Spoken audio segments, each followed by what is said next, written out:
That being live in 2 days. And yesterday I am dressed as a Norse warrior. Shall we just see who's about? Let's just sort out the tripod. Bear with me. So I've been doing some filming in my garden. I've had a slight angle here, I don't know why. Let's have a look what's going on here. And I thought, I'll just come in before I go to settle down for the night and just do a bit of a live stream. See who's about. Because if nobody joins, then I'll be going upstairs to watch some TV or listen to music. Reply to some more comments. In the last 24 hours, I've done a massive amount of comment replying. There's lots I've got to catch up with when it comes to comment. So if I've not answered your comments so far, I do apologise. It just takes time. And of course, in between that, I'm trying to edit videos. I'm trying to work on TikTok. Trying to tidy up and make some food. Not that I'm really eating today. I'm going on a hunger strike at the moment. I'm resisting food. Of course, fasting is such an old tradition when it comes to history and our ancestors, because they knew how to fast. And fasting is also very good for you. I've watched quite a few good videos in the last few weeks talking about the scientific elements of fasting and why fasting is very good. And if you fast for long enough, it starts to rejuvenate your body, and all your bad cells get cleared out, and all the crap in your body, which you don't want, all the bad cells and all that, are gotten rid of. There's many different forms of fasting, which I did not know. So cheers to those that are watching. Do come and say hello in the comments, and also do take the time to give the old live stream a like. I got no real set plan, so we'll take it from your comments.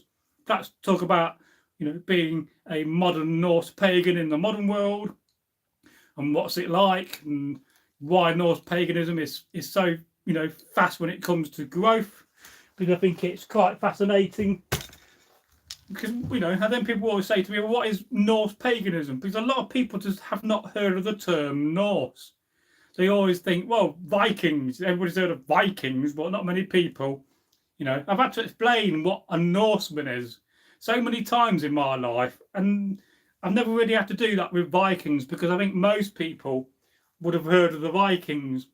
Of course, you got the TV program, The Vikings, and Vikings Valhalla is one I've not seen yet, which I do want to watch at some point. So I'm just having some water. So I was outside this afternoon. I filmed a few videos, a few more stories for the channel, because I do love recording stories.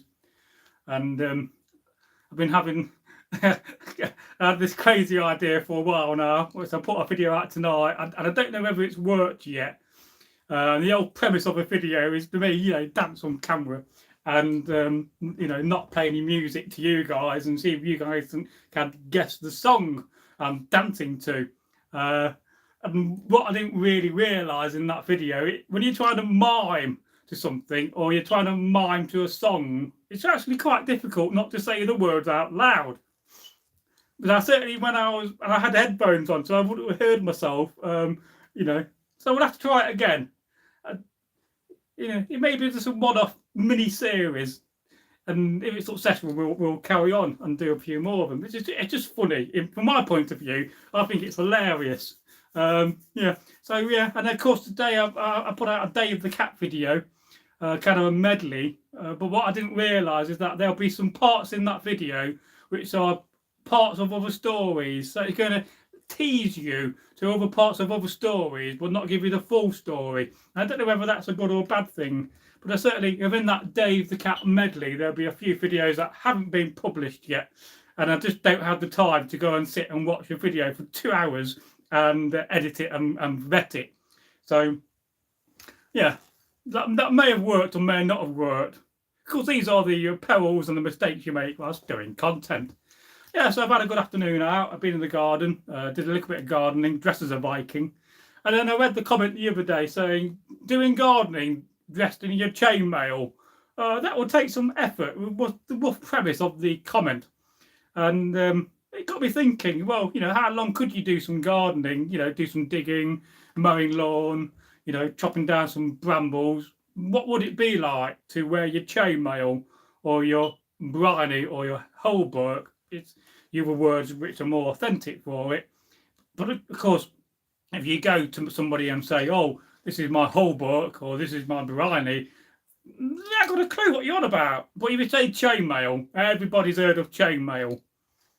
So, yeah. So thank you for the like. If you've got any comments, do say hello. And I've been in the garden. I've got a massive outdoor swimming pool by a company called Bestway, and it's got a little bit green. So I was out in it. I was emptying the water out because I didn't have much water left. Most of the water has been emptied out. I thought if I drain it and refill it back up and get rid of most of the green water, which I have done, and just been left with about an inch, then I can put 5 litres of the correct chemical list and not use bleach like I've been using, and hopefully by tomorrow it would have killed off all the algae. And throughout the night I can think about trying to get my pump working, but I need to get the water level high enough, and then tomorrow possibly or possibly Friday I might better get in my swimming pool and just soak in the hot weather, because it's been way too hot in the UK. And I think I had an interesting comment the other day talking about, well, does the weather affect the channel? And I'm not sure. I think this was actually on Tuesday when I went down to the pub I sometimes drink at. I got talking to a guy called Neil, who's a builder, and by chance he knows of another Viking that I used to know. It's a small world, isn't it? And he said to me, well, so you do a lot of filming in your garden? And I said, yeah, I'm in my kit 2-3 times a week. I said, well, doesn't the weather affect you? And it is quite an interesting thought. It's very, very windy. And certainly when Eggle and I used to film, we've certainly had days where it's been so windy, I've had to cancel the film because I said to Eggle, look, it's too windy. We can't possibly film. You stay at home and we'll film another day. And we did miss quite a few days like that. Or then again, he would miss days when his family would come and see him out of the blue. So wind is always a problem. But it's not too much of a problem these days, because what I could do is I could edit the video, upload it to YouTube. Once it's uploaded, I can download it from YouTube to my PC, re-upload it to my phone, run it through YouTube Create, the new app, been out about a year now. I then re-upload it again, and in the YouTube Create you got a wind app where it'll take away all your windy noises, and it is quite good, but it's a bit long-winded. This is not a pun, but it is a pun.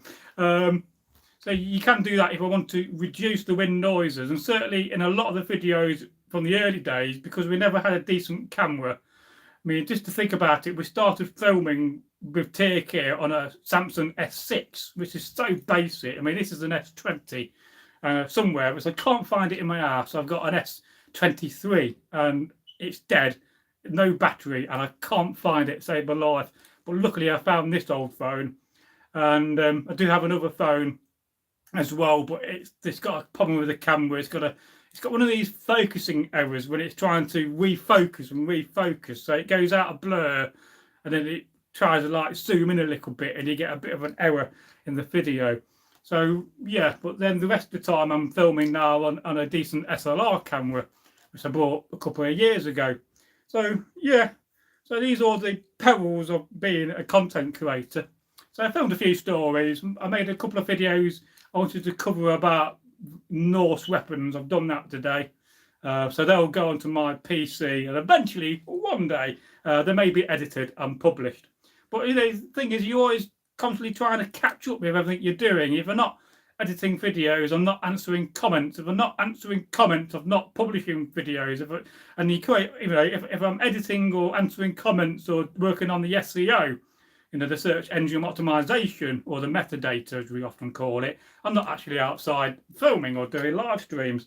So yeah, so I've been messing around with my swimming pool. Hopefully I would have got the problem sorted. I've just been messing around because I've got a massive pump thing. You have to pump the water through. I mean, I was trying to get away with not spending any money on chemicals and not using a pump, but it's not quite worked. But of course, did Vikings and the Norse have swimming pools? Well, no, not really, did they?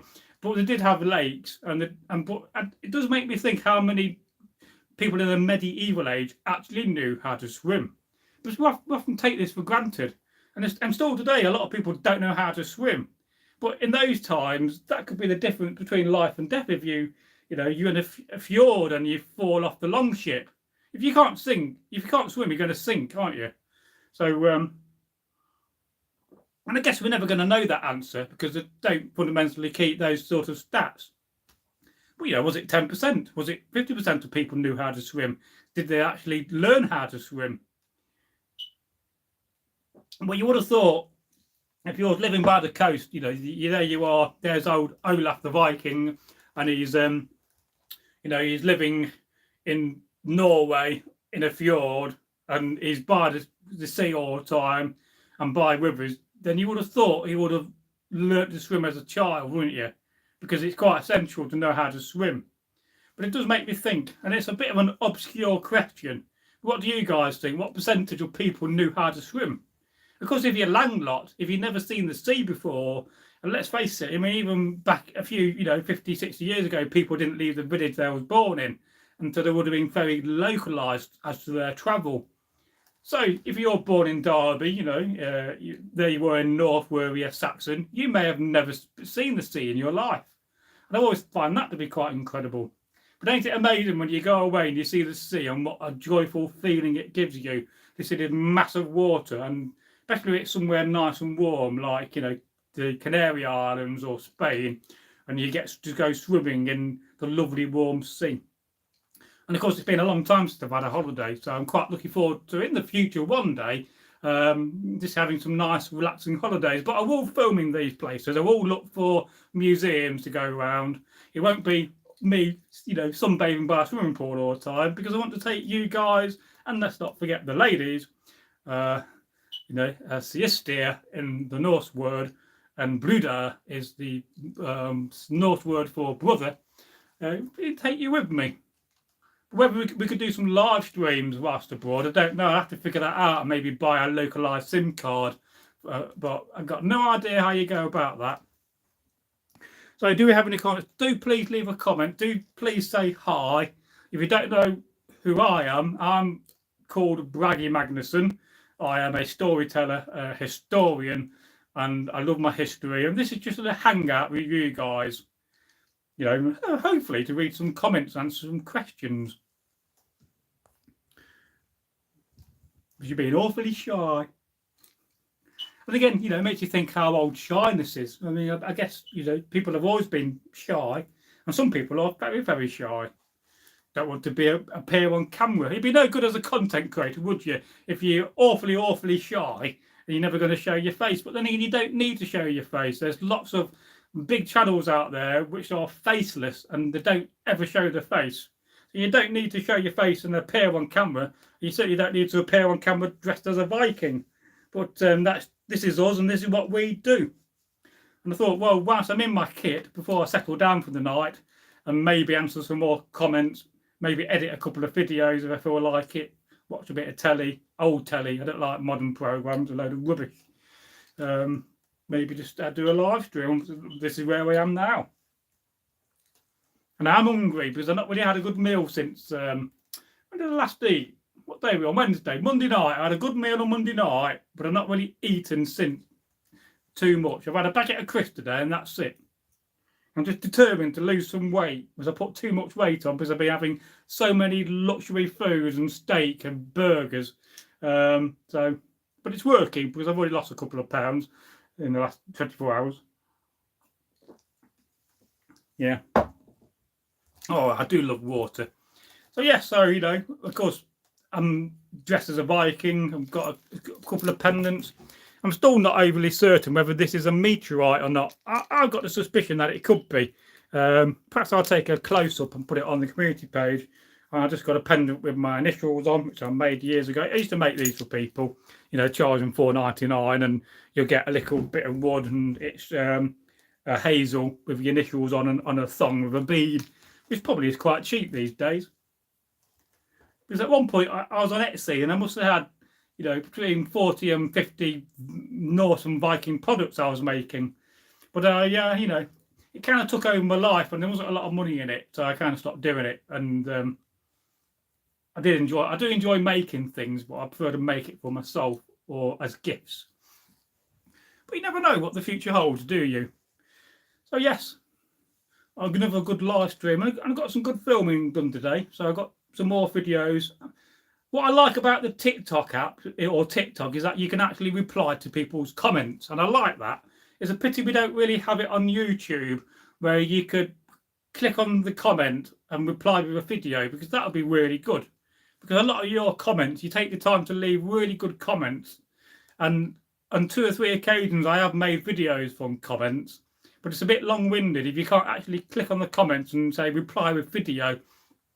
So perhaps on that aspect, when it comes to YouTube and YouTube Create, they need to add that, I think. Yes. And it's good to see the channel growing, getting more subs every day. So if you're new to the channel and I've not welcomed you so far in a comment, so I do apologise. And I give you a very warm welcome to Northworthy, because it's so important that we do that. But of course, the more comments we get, then it's getting slightly at times overwhelming. So I'm trying to reply to comments and do it in batches. And I do like to do it because I think it's courtesy. But I do dread the day when I get to the point where I have to say to myself, well, I just can't keep up with the comments. So, perhaps that also needs to be, automated somehow. Because I know Google, they have Gemini, and I do use Gemini. Very recently, I got the new feature where you can actually click and speak to Gemini. And a few occasions I've spoken to her and used her for various things like cooking, taking a picture and saying, how long do I cook this for? Or how do I remind me how I make an apple crumble. And I did had a bit of a disaster the other day when I was making an apple crumble, and I had some apples and some strawberries. So I got a nice dish. I got all the ingredients, but when I was, making this apple crumble in my air fryer, the dish I was using, I did not realise it was a decoration dish and not a cooking dish, and it just exploded, right? And I had all over my, air fryer bits of glass and bits of apple crumble. And of course, I didn't dare to save the apple crumble in case there was shards of glass in it, because one of them, you get that in your stomach, that could be very dangerous. So that was a bit of a Norse Viking air frying fail, definitely. And yeah. So I've got a comment here from Offer 10. Hello, Braggy. Hello, my friend. How are you? Hope you're okay, wherever you may be in the world. I can't remember everybody's location. And then yesterday I was on the TikTok, and I saw somebody sent me an invite to a Viking event near Liverpool. So I might think about it. So I'm thirsty because I've been talking on camera and it does get you thirsty. And now I'm doing a live stream, talking on camera again. But I don't mind, because it's nice to hang out. But let me know in the comments, is it too dark? Because I could put another light on. Let me just put this other light on. Hang on a minute. This is a bit later than what I normally would live stream. Just try that. Ah, the lights! I need sunglasses. Oh, that's a bit better. There we go. You can see me now. I was there somewhere in the background. And of course, I'm downstairs in my downstairs little filming studio. I should put a name on the door, the Viking room or the Norse room. I think Viking room sounds a bit better, but it's just where I got all my Viking stuff. It's just like when I go out, I can lock it all up and keep it safe. This is not a bad idea, but I've definitely got to have a tidy up again. And and just above me is my library. So I've been in there last couple of nights trying to sort out and tidy up my book piles. I've got books all over the place. I've got books piling up. I've got books in boxes, because at one point the other half made me pack up a lot of things in boxes, because she wanted a library in our forever home which was going to be branded by colour, and she called it a rainbow library. But of course, I'm not moved at the moment, and I don't really intend to move. I'm staying here. But less said the better. And then I put a thing out on Reddit the other day, just trying to meet up with some localised content creators. But I don't really know anybody from Derby that makes videos. And it would be quite nice to have some friends who are content creators so we can bounce off each other. And I don't mean in a literal sense. Yes, that's it. Yes, yeah. Now you reminded me now. I'm just at times there's that many people I talk to, I just forget. But one day I'll come and see you. Um, yeah, so I've been working in my library, and I found a lovely book I've been wanting to read. Actually, I didn't know I had it. I must have forgotten I had it, about the Cockleshell heroes, who were the the English Marines in World War II that went off down one of the German rivers to go in canoes, and they went to the submarine. They got let out of the submarine, of course, above water, not below water. That will sink the submarine. And then they went and tried to, and they did blow up some German ships. But I never read that book, and I recently saw the black and white film. But it was quite sad to see that the Germans captured quite a few of them and just decided to shoot them. I mean, that's disgusting, isn't it? That's a war crime in my mind. Yes. But good film. If you've never seen the Cockleshell Heroes, a good black and white film, really recommend that one. So let's just go to your comments. So Opper10 says, Braggy, I live in Trondheim, Heimdall, but I'm currently visiting my family in northern Norway. Yeah, I definitely want to go to Norway. In fact, it's one of those countries I would consider moving to. I quite like Southern Ireland. I think that's a good possibility. If we ever thought about ever moving house completely and having somewhere new to live, I often think about this. Where would I live? Where would I go to? But definitely, I think Norway is one of these really futuristic countries when it comes to, development and infrastructure and being in a good situation. But I don't know what the, what your requirements are to go emigrate to Norway. I mean, Canada. I quite like Canada. I've very recently been watching a TV show called Northern Exposure, which I can just about vaguely remember watching in the 90s. And I must say, parts of Canada looks quite nice. Of course, I don't know whether it was actually filmed in Canada. I assume so. And it's around the town. It's called Sicily or something like that. But I quite enjoyed what I watched so far. But as always with me, I watch a bit of a TV program. I watch a few episodes, and then I go and continue watching something else, and then I may go back to it in a few months. And then, being a content creator, I do watch a lot of content on how to be successful on YouTube and how to edit. So I'm constantly trying to update my knowledge, but at the same time, you also get a little bit bored, because when you live and breathe content, and every day is the same, when it comes to you get up and you make videos, which I really do love the process. But some days you just don't want to relax after you've been working all day and watch content about making videos, or how to make a thumbnail, how to choose a right and correct title. These 10 hacks will make you go viral. But there's also lots of misinformation out there when it comes to channels that show you how to make content, because a lot of it is good, but some channels are better than others, certainly. But it is a marvellous and amazing story. And look where we are, not far away from 11,000 subscribers. If Eggle was there, he would have said, who'd have thought it? Which is one of his little catchphrases, which I must remember to put on a t-shirt. And I've still not got around yet to developing a new shop, after I went and messed up the last shop by selecting USA instead of UK. It's because I did it so fast, slap my wrist. I selected the wrong country, and you can't bloody change. I mean, how bloody stupid is that? That you can't bloody change the country you selected in fourth war, and you've got to start all over again.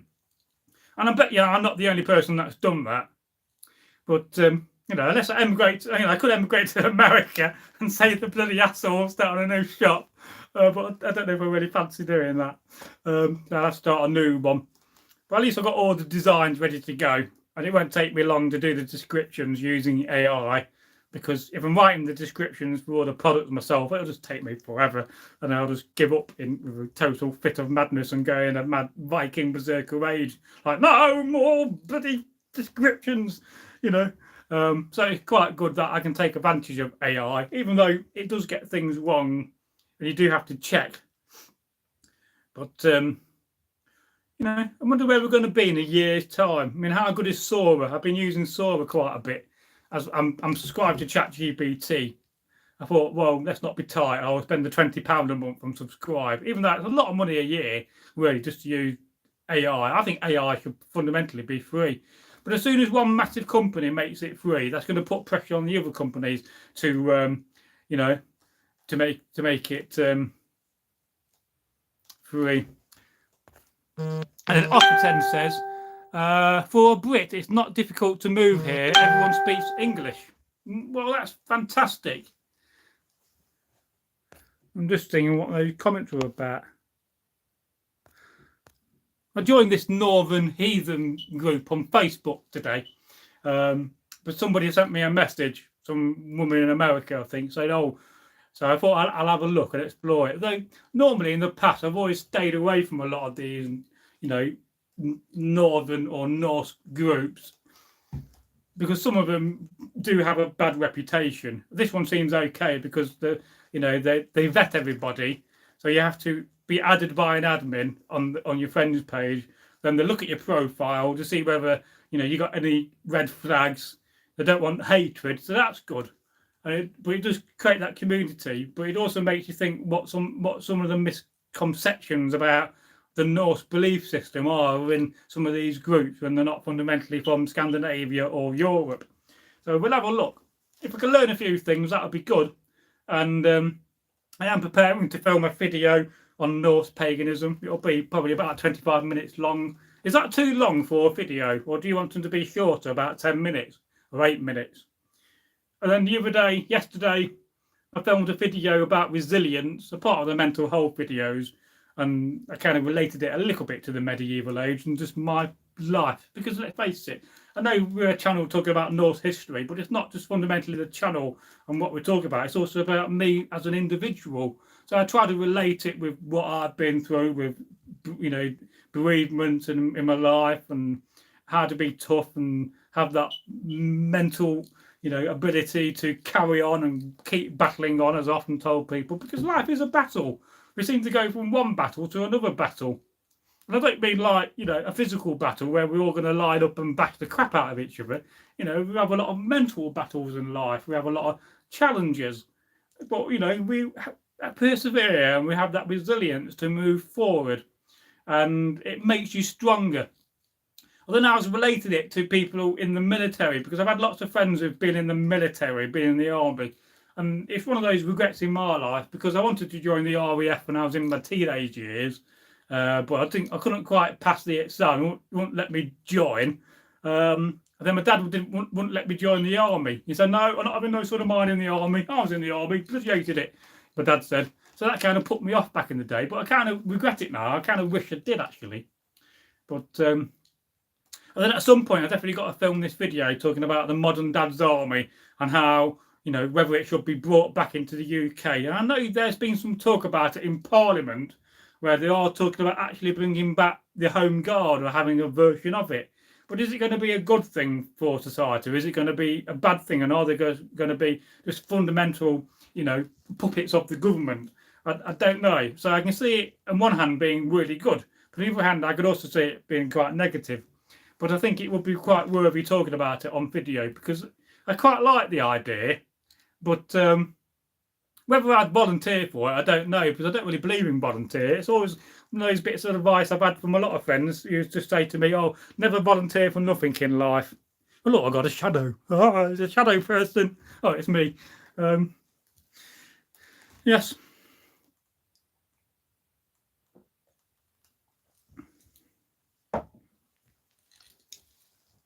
And I really got to think about trying to schedule these live streams. Perhaps if I schedule them and have them as a scheduled live stream. The problem with that is I can't always keep to that schedule, and I may get busy, I may be out. So this is why I'm just trying to do these impromptu live streams. But yeah, again, it's all about hanging out with you guys. And I'll try to do one again tomorrow, but not giving up yet. But I do, I am getting back into them. But I for a long period about doing live streams. But some days I really love doing them, but the other days they can be quite tiring. Especially when I used to do those really long live streams for 4 or 5 hours. When I finished the live stream, I couldn't turn my head off. All the thoughts about the live stream wouldn't go. but then I couldn't get to sleep. So it definitely affected me in a positive way, because you're buzzing. You know, you just know a live stream. You just had all this amazing interaction. You just told some amazing stories, and you can't sleep because your head is just buzzing with the excitement of what you've just done. Because they are very exciting. If you've never done a live stream on YouTube, you know, have a go. You know, it does help if you've got an audience to talk to, though. But yeah, I mean, definitely. I don't know if Norway is going to be in my top one, in my top three. Definitely in my top three. So perhaps it may be number one. So that's quite good. And then I did watch that program that was set in, I think, in Norway called Lillehammer, and I quite enjoyed that. And it's basically Lillehammer is about this New York gangster who kind of grasses up his boss, and then I think it's the CIA, the FBI, or whoever it is, gets put into the protection witness thing, but they have to move into Norway. I think it is set in Norway, and then, you know, he's living in this like small little Norwegian town, and because he's like ex-mafia, you know, he sorts people out and does things and marries a woman. I won't tell you too much about it if you've never seen it, but I quite enjoyed that series. And got another comment.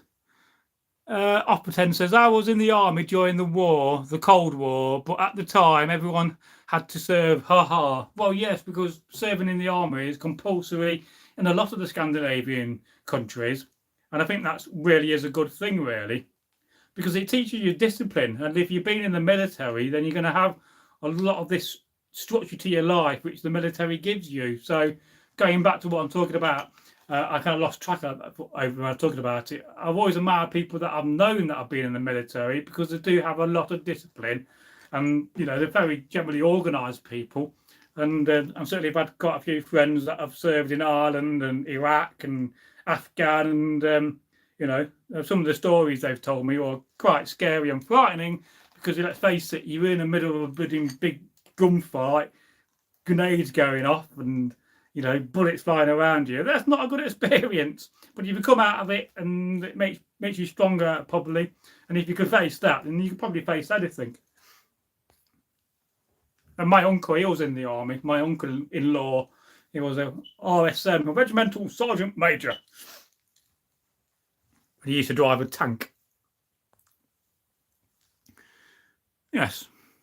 So, you know, I think it's a good idea if we actually brought back conscription, or maybe make it compulsory in the UK, that you either at a young age, in your teenage years or early 20s, you either serve the community or you serve your country in the military. I think they should really bring that back. But I can't see Keir Starmer doing it. He's just, you know, he'll never do that. I mean, you know, he keeps backtracking on things now, doesn't he? But let's not go political on the channel. I think we did have a comment earlier, just before I came on live. I did see it, where somebody was asking who's a better leader. I'm going back to Keir Starmer again. William the Conqueror or Keir Starmer? Well, no doubt in my mind, William the Conqueror was a far better man, a far better leader, really good at strategy, a good general. And I do actually, you know, and I hate to say this, but having read about William the Conqueror a few times in a few books, I do actually quite admire the guy, because he went through a lot in his life, and to get where he was to become, you know, the King of England, you know, that took a lot. So, you know, and I hate to say that as somebody that likes the Anglo-Saxons and somebody who likes Norse and Viking culture, but, you know, I think you got to admire the Normans, even though they brought about the end of the Saxon age, and they brought about the end of the Viking age. Well, perhaps the Saxons did that when they fought them at Stamford Bridge and the other battle up there, which I can't recall at the moment. It'll come back to me in a minute. I don't need to know. So yeah, really, I mean, if you never read any books about William the Conqueror, then I do recommend having a read, because he is a fascinating character. And then I was watching a video the other day talking about the Bayeux Tapestry. And I didn't realise, well, I have realised in the past, but apparently there's some very rude symbols or parts of bodies on the Bayeux Tapestry. And this professor who's been studying the Bayeux Tapestry has found some more rude things that normally belong to men in the Bayeux Tapestry. Unless they're completely something else. But when you look at the images, and it was on the news talking about it, you know, they do look like, you know, a man's tackle, is what I'm saying. But it's funny, why would they put that in the Bayeux Tapestry? And then there's always been this conspiracy that actually the Bayeux Tapestry is incomplete because there should be a section at the back of it, or sections have been taken out. But is that true? I don't know. I can remember back in a kid, they had a copy of the Bayeux Tapestry on show in not far from here, in near Bolper, which is 10 miles in that direction, maybe a bit less. And I can remember going as a school child to see this reproduction copy of the Bayeux Tapestry. It's all been, you know, embroidered by hand, which must have took some feet to do a whole reconstruction of it. And I thought that was pretty amazing. So I can definitely remember that.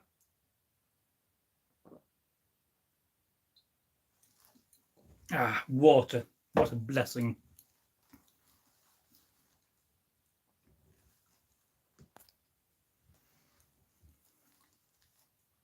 I did some filming yesterday and I was wearing my chainmail. And I tell you what, whenever I wear my chainmail, I always feel it the next day. So my back is aching at the moment. Whether it's my muscles building up and developing more strength, which it probably is. But it does, you know, keep you fit, and it does, you know, you are carrying a lot of weight. I think I weighed it a few years back, and I think it was about 4.5 stone. But I can't really tell you what it weighs in kilos. It does make you think what the average weight of a male suit would be. But of course, as the period progressed, mail got everywhere. You had male leggings. It would have been long sleeved. You would have had a male coif. So of course you'd be wearing even more. So, you know, I could imagine some people would be wearing 7 or 8 stone on male. And that's an awful lot of weight. That could be a third of your body weight just in armour. And then when you got your gambeson, you know, I've got one down here by chance at hand. But pardon the shakiness of the camera. So this is a gambeson. This is what I've had for many years. It still fits me. And I do like a good padded jack. That's another word for it. But this is the really good one. It's made from pigskin. It smells nice. It smells worn in, and you can definitely tell it's been used a lot. And so sometimes if you're wearing a very rusty male suit, this would be black with oil. So because of my male suit, the one I wear on camera is very shiny and not oily because it's being plated. So it's a plated set. So what's happened, it's been made from plated washers rather than made from rings of iron. It just gives it that protection from rust. This is why it's not rusted. It's never gone black, and this is why this is clean. But you see some people who have a gambeson and it's just pure black full of grease and oil and muck. And of course, once you get them to that state and they get to that state of blackness with the oil from your mail, you can't really get rid of it. It's there forever then. But you wouldn't want to really put it in your washing machine.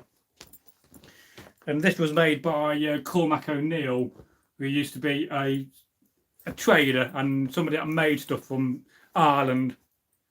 He's famous because he was on Time Team when they was doing an episode talking about at a Celtic site, and he refused to talk English. He kept on talking in Gaelic, so he's infamous for that. But I don't know what's happened to Cormac O'Neill, whether he's still alive. There's a hope he is. He was all right. He was a nice bloke. He was entertaining when he got drunk. You could put it that way. And I only met him a few times, but I did buy, whenever I saw him and he had things for sale he made, I always bought them because they were just quality. And that's really is a quality gambeson. And, you know, that'll cost you £300-400 these days for one handmade and hand sewn. And of course, the inside has got sheep fleece just to pad it out. This is where you get your padding from. And there's an awful lot of hand sewing in one of these because you've got to sew all these individual lines. And then you've got to stuff it with the padding from the fleece, which pads it out and gives you extra protection. But I must say, that's rather nice. I don't often wear it on camera enough. I really must get it out and wear it again, to be fair. And then you could also have a leather jerkin on top. Sometimes I do that, or sometimes I wear a leather jerkin under my mail. That's generally how, when I'm wearing chainmail, most of the time I'll be having, and it's upstairs at the moment, I'll be having a leather jerkin. underneath it, just to protect my clothing, but I don't want it to snag on my clothing. I don't want any potential grease to transfer over. And at some point, I'll definitely think about within the crafting series, and I've got to edit the next and the third episode of me crafting a club. And eventually, at some point, I'm going to finish that booming club off, and it'll be a finished product we can hang about in here. That's another thing we could think about making and demonstrating how we hand sew. And some of it's going to have to be filmed indoors. I'll do it at this wooden table. I've got a Viking table down here. You can't see it. So we'll think about making a leather jerkin on camera and demonstrating that, because it'd be nice to do that. I do need to get I had quite a bit of leathering equipment, and stuff for making leather items, but I gave some of it away. So at some point I need to invest or make some more, and then we can start thinking about that on camera, because I think that would be quite cool. So do you have any comments for me? Any questions whilst I'm here? I mean, you can ask me any random question you want. I'll have a go at answering it. I mean, as long as they're not really complicated or, some really mad question I can't answer. But if I can answer it, I will try.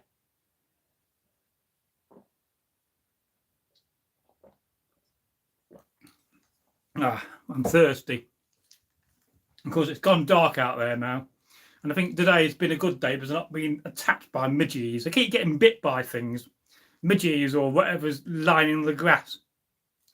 So there's nothing worse than being bit. I've had 2 bites on my arm a couple of weeks ago when I was out filming, and no doubt something got up my sleeve, and they're bloody irritating and swell up. I hate being bitten by stuff. Normally I don't get bitten by stuff, but perhaps my blood's a bit better at the moment. I'm attracting the one sort of insects.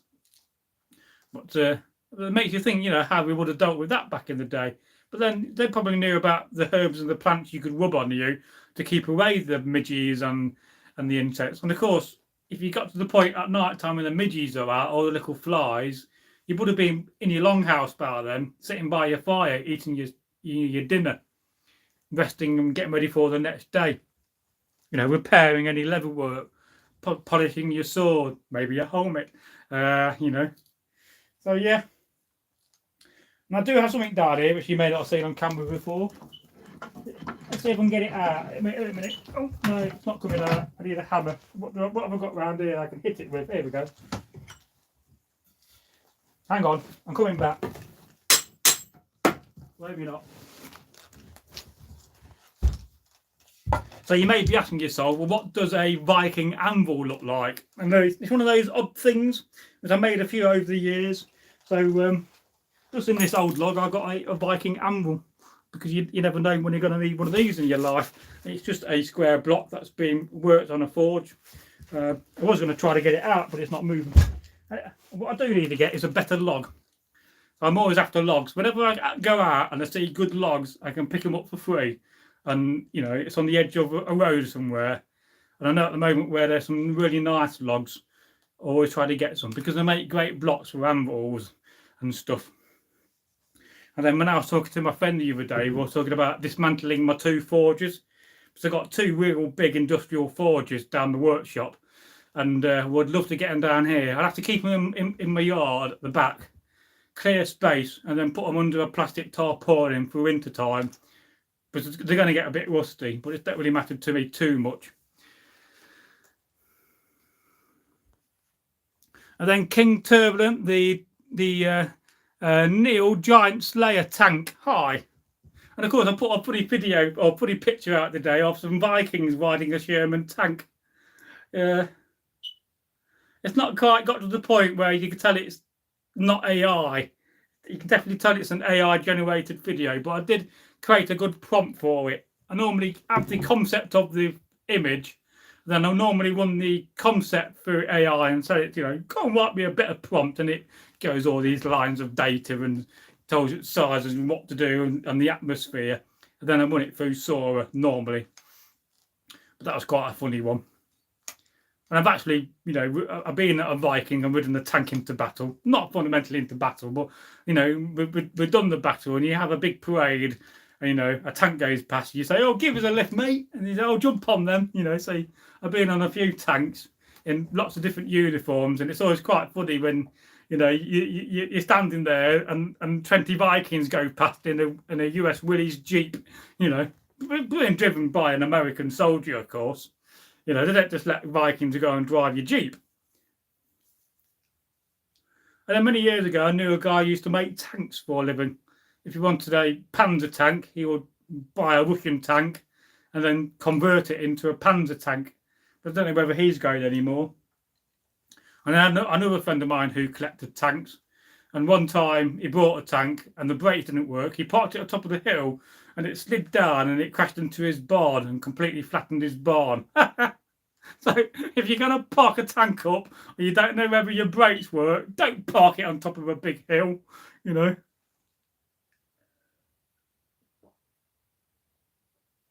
Oh, that water is to die for.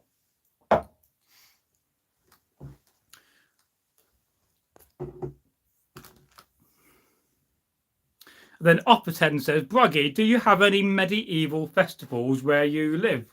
Well, we do have quite a few re-enactment events, not really close to where I live, but in the Midlands, some up north and some down south. But at the moment, I'm just waiting until probably next year when I've got more spare cash so that I can start thinking about going away at the weekend. And I'm talking with my mate Jim at the moment about going back into the American Civil War. So, I quite fancy doing that again. So maybe we'll add that content onto the channel. And I'll introduce you to a lot of the American Civil War reenactors, and we can cover that a little bit. Because I do want to, I want to always keep to the medieval period on the channel, but I do want to adventure into different areas of history, because there's so many reenactors me and my friends know over the years, and they've got great stories and wonderful knowledge. And there's nothing better than meeting a reenactor who's been reenacting for 40 years and he's got tons of knowledge. So perhaps we'll have a go and maybe join up a English Civil War regiment as a pikeman. Maybe think about doing a bit of World War II. So yeah, so gradually we'll try different things and add different things and different history to the channel, but always keeping the medieval period as the main period. I like to do a bit of Roman, a bit of Celtic stuff as well. Maybe invest and buy a suit of armour, because it won't be too much in the future. Maybe a second-hand set. Maybe make it myself. Yeah. But, yeah, and I do get, now and again, I do get invited. But because at the moment my money's tight because I'm not working. I don't have really any money coming in. So, apart from what the government has given me, which is pennies, really, and certainly not enough to keep and sustain me for long. So, and I'm applying for work, but I hate it when you're in a situation where you got sacked or you made redundant, and you're applying for work and they don't get in, and the people you apply to the jobs don't get back to you. I really do dislike that, because that's really bad manners. That if somebody's taken the time to apply for a job, you should at least, not to send them a formal email, actually speak to them as a bloody human being. I'm going through that process. But such is life. But I'm doing okay. I'm managing okay. And I'm doing a bit of dumpster diving, so I'm getting free food most weeks when I go out and do a bit more of that. Just got to be a little bit limited what I can take. And at the moment, my freezer was full again. I couldn't get a sausage in my freezer. It's just ram-packed. I need a second freezer to put more stuff in, I find. Because I can go every night and with my friend Ellie and get free bread. But I'm just at the point now where I just can't put any more stuff in my freezer. So if I'm going to get free food, I've got to have, and I'm not going to have it anywhere to store it long term.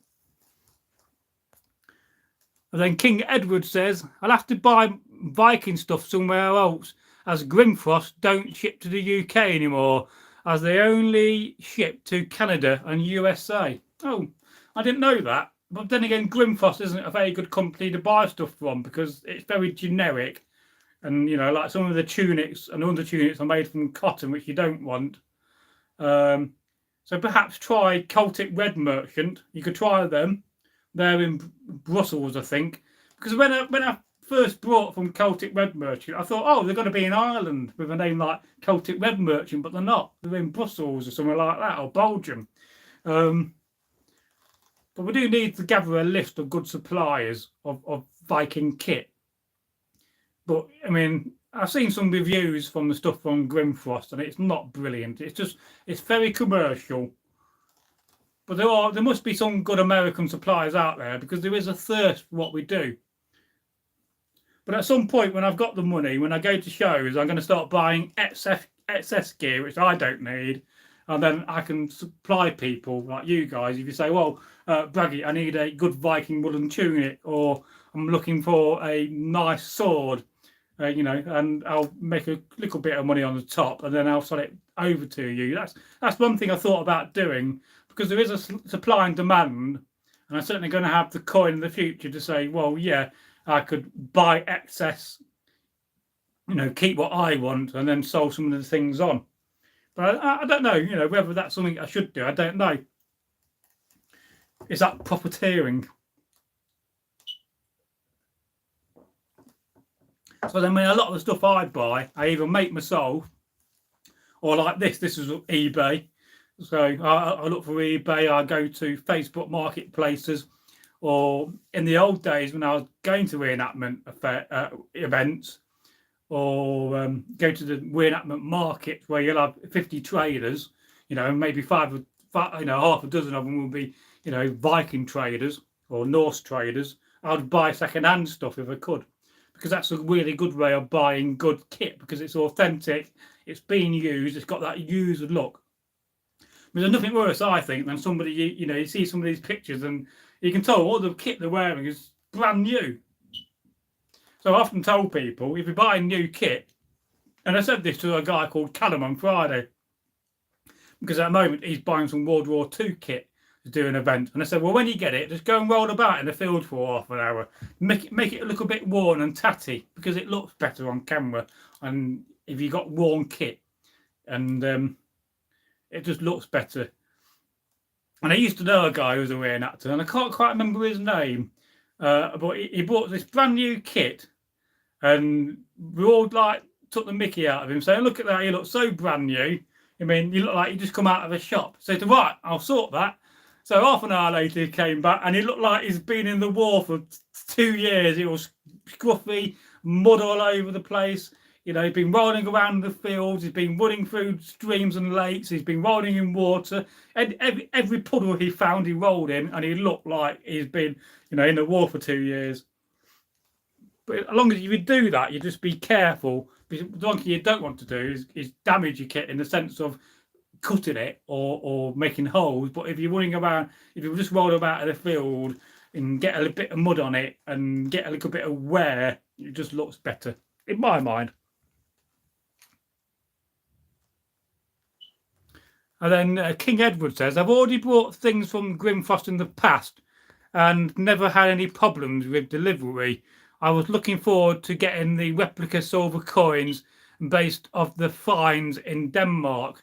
Well, actually, if you want to buy coins, the best place to buy coins from is a guy called Grendel, or Dave the Moneyer. And he's a moneyer. That's what he does for a living. He makes coins. And especially if you want silver coins, then he's definitely the guy to go for. And if you're buying in bulk, he'll do you a deal. And I know he's still trading. I know he's still out there. Just type in Dave the Moneyer. His Viking name is Grundle, Crundao. Dave the Moneyer Grundle. And then there's another guy that used to be called Druid. And he's resetting up his business again. He's based in Spain. But he's got the most amazing amount of castings, brooches and pins and mountains. You can spend thousands. There's that much. So I'd like to get in contact with him and buy some of his wares again, because it's just fantastic stuff. And quite a lot of my castings, like this one. This is a Druid one. I think his name is Svita Mercy or something like that. His trading name.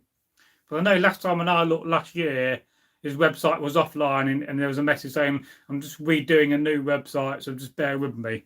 So, but yeah, he used to sell all the Coppergate helmets, and if you wanted a decent stuff, a new helmet, he was a guy to speak to, good swords. But we do need better traders, and it's a shame really there's not enough of them about. And it's a shame Grimfrost have stopped. I would have brought a few things from Grimfrost just to test out the market to see what it's like. But yeah, have a look at Celtic Web Merchant. I know that's where Martin from Belfast, who you sometimes see in the comments and in the live streams, he buys a lot from them. And I bought a few nice things. I bought this is one of their swords actually. This is a Norman sword from Celtic Web Merchant. And then this came from them as well. That's that German sea axe I bought. It was only £40. I thought it was quite reasonable. I think it was on special offer. Again, this has got a massive grip because it's not a combat blade. It's more blunt. I don't know whether you could use it for combat, whether it would last. I don't know. I mean, don't have it. Yeah, don't know if it rings. Don't ring. Look, so it's not been heat treated properly. It's a bit dull. It does pet, so it's not a combat blade because it's already slightly marking the side edge of the blade. So it's just a display piece. But they do have, you know, they got all your kit, they got all your tunics and stuff. Just make sure you don't buy cotton or you try to buy linen. But then again, it's not, if you know somebody that sews, if you've got somebody that sews, it's not very difficult. And I can certainly supply you with patterns for free of how to make your own kit. So that's not a problem from my point of view. I could photocopy some of the pattern books I've got and email that to you if you know somebody that sews. And yeah, I mean, some people say sew by hand and some people will do it by a machine. I don't really mind either. Personally, if I got the time, I would sew by hand. I mean, it's not a massive chore. It just takes you a bit longer. But there's nothing wrong with doing your main body, your main sewing with a machine, and then just finishing off by hand. So that's okay as well. But we do need to, and I've always tried to get a list together, but we seem to have a big lacking when it comes to good traders in the UK and across Europe. And whether it's because of the Brexit thing, that's why they're not sending stuff to the UK, maybe one of the problems. But hopefully, if we negotiate with the EU, which we should have done 8 or 9 years ago, yeah.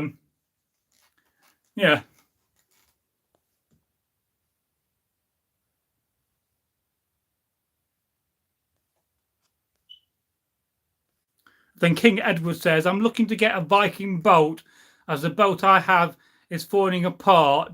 Did he also do custom made coins as well? Well, I do know a guy from Gainsborough who's a leather worker, and he'll make you a really good boat, and I could find the details for him for you. And then you could put your own mountings on if you wanted to, you know, spend £50 on mountings if you wanted a good boat with mountings on. But I've seen quite a bit of his work when it comes to Viking boats and stuff, and it really is top notch. But of course, you'd be paying probably more than what you would pay at a standard trader. I was up there. We did an event, me and Eggle, for the Lord Mayor's Parade, and he got talking to us. And it's been a friend of mine on Facebook, and he does a lot of leather work. And I did have a look last night at White Rose Armoury. So they're on Facebook, but they mainly concentrate on repairing and making armour. So I don't think if they're making blades like they used to, because I know they used to make swords. And then Opperten says, there are some people who are starting a blacksmith shop here in Trondheim. They are incredibly good and also collaborate with good seamstresses from Fossen, which is famous for sail making. They sew clothes and have historical correct goods. If you wait a bit, they will come to the online store. Well, do let me know about that, because I do want to get some more kit in the future. What I'm not going to buy second hand. I better avoid, you know, not that I need any more kit, but I just like some more Viking clothing. You can't have enough of it. Yeah, so yeah, fantastic. So do we have any more questions? Because I'm going to go in a minute because I've got to get something to eat or try to resist eating. But I'm hungry. I may have a bacon sandwich. Bacon. Oh, if we ever run out of bacon in the world, I'm in trouble. Oh, I love bacon. That's my Homer Simpson moment of the day. You know, my mouth will be drawing in a minute. And then I go to my fridge, there'll be no bacon. I'll be going, no bacon. No, I got bacon in. I bought 1 kilogram the other day for £4.49, and it's really nice quality bacon. Although that's from Aldi, but I normally go to Lidl and it's £2 something for 1 kilogram, but it's normally off cut. This is a gamble. You get either a good pack or a bad pack. I don't like it when you get a pack of scrappy bacon and it's a bit thick, because it's too thick for my bacon sandwich. And I like to fry my bacon in butter. And then King Edward says, I would like to get into blacksmithing, as my family in the past used to be blacksmiths when they used to live in Scotland. Well, just past this wall in my hallway, there's a massive pile of blacksmith tongs and anvils and all sorts of blacksmith tools, which I've got to progress into the garage.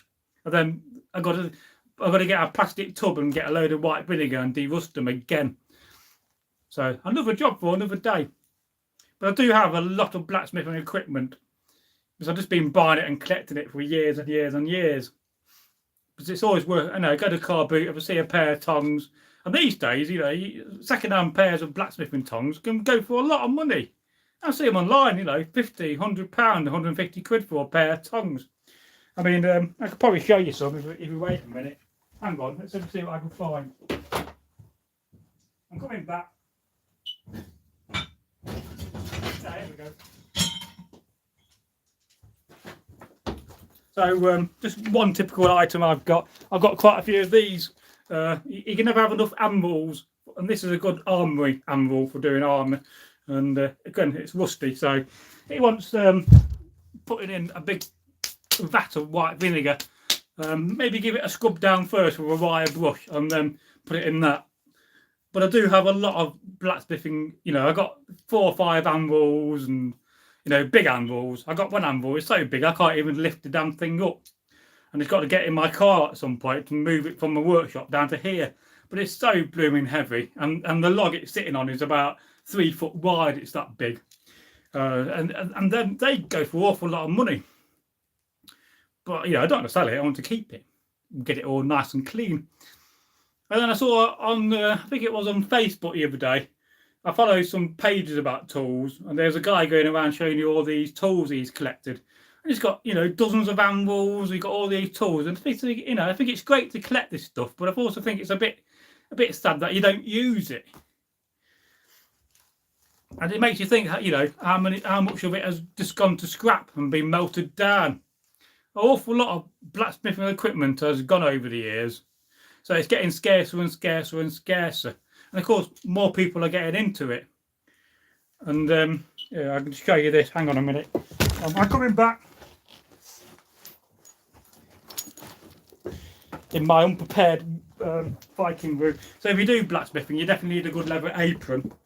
This is no, that's not a leather apron. That's a piece of leather. I got one somewhere. I thought that was my apron. I got 2 or 3. I can supply a pattern for them as well. So what have I done with that then? I thought that was my apron. I got a really massive oversized one, and I got a smaller one just when I need it. And they're both based on Viking designs. But then again, leather aprons haven't really changed too much throughout history. So yeah. And of course, you know, just watching videos about blacksmithing, buying a few books, it helps to learn the process, and having a go really is the way forward.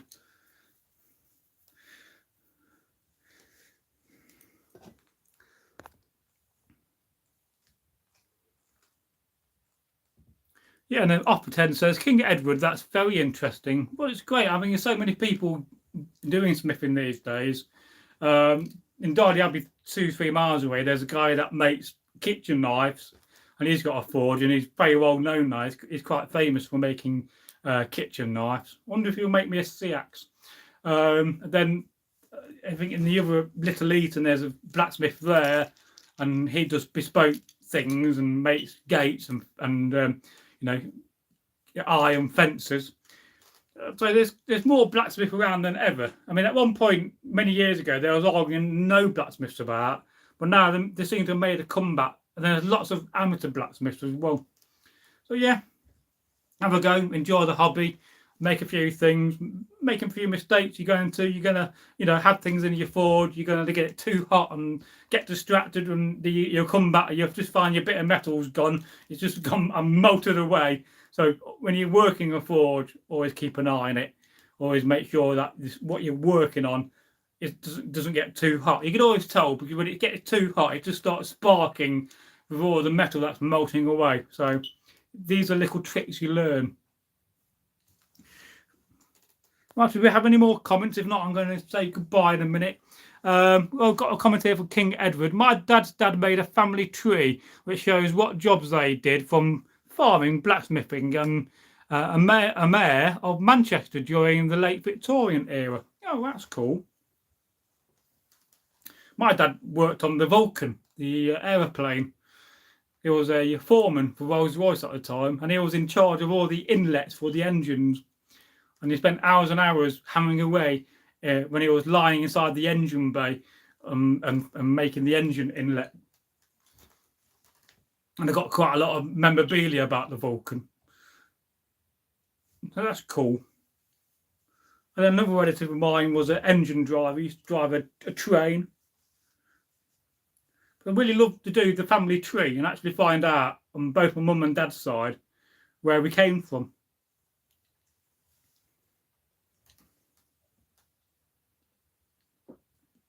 Well, that's the water gone.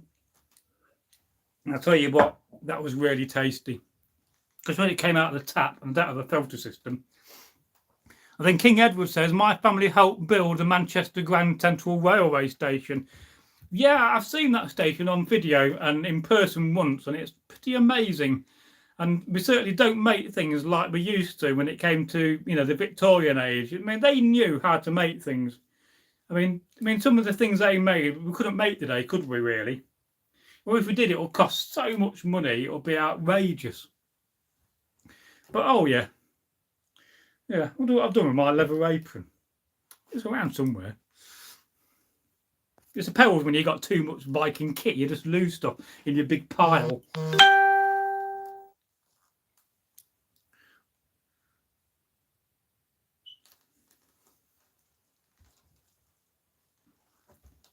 Yes, I'm just thinking about the bacon sandwich you're going to possibly eat. Got to eat it soon, it's getting late in the day.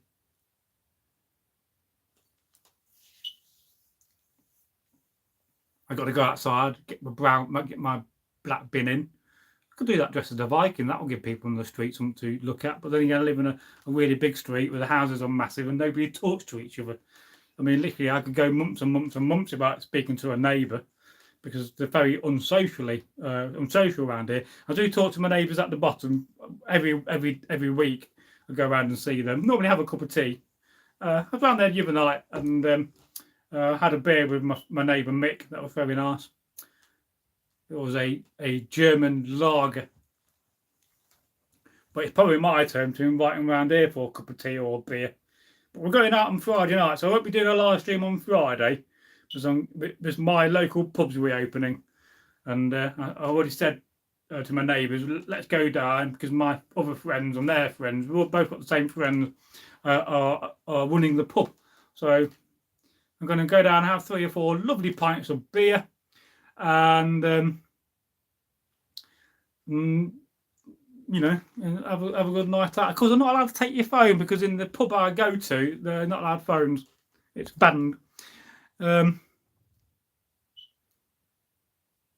then King Edward says, I noticed when looking at my family tree is that nearly all of my males' first names are named after kings. Oh, that's a bit of a coincidence. But then again, I think it was probably traditional within families to name yourself after the king. So that's probably an old thing and maybe not so common these days, because let's face it, if you had a child today, would you call him Charles? Maybe Charlie. I think Charlie would be better.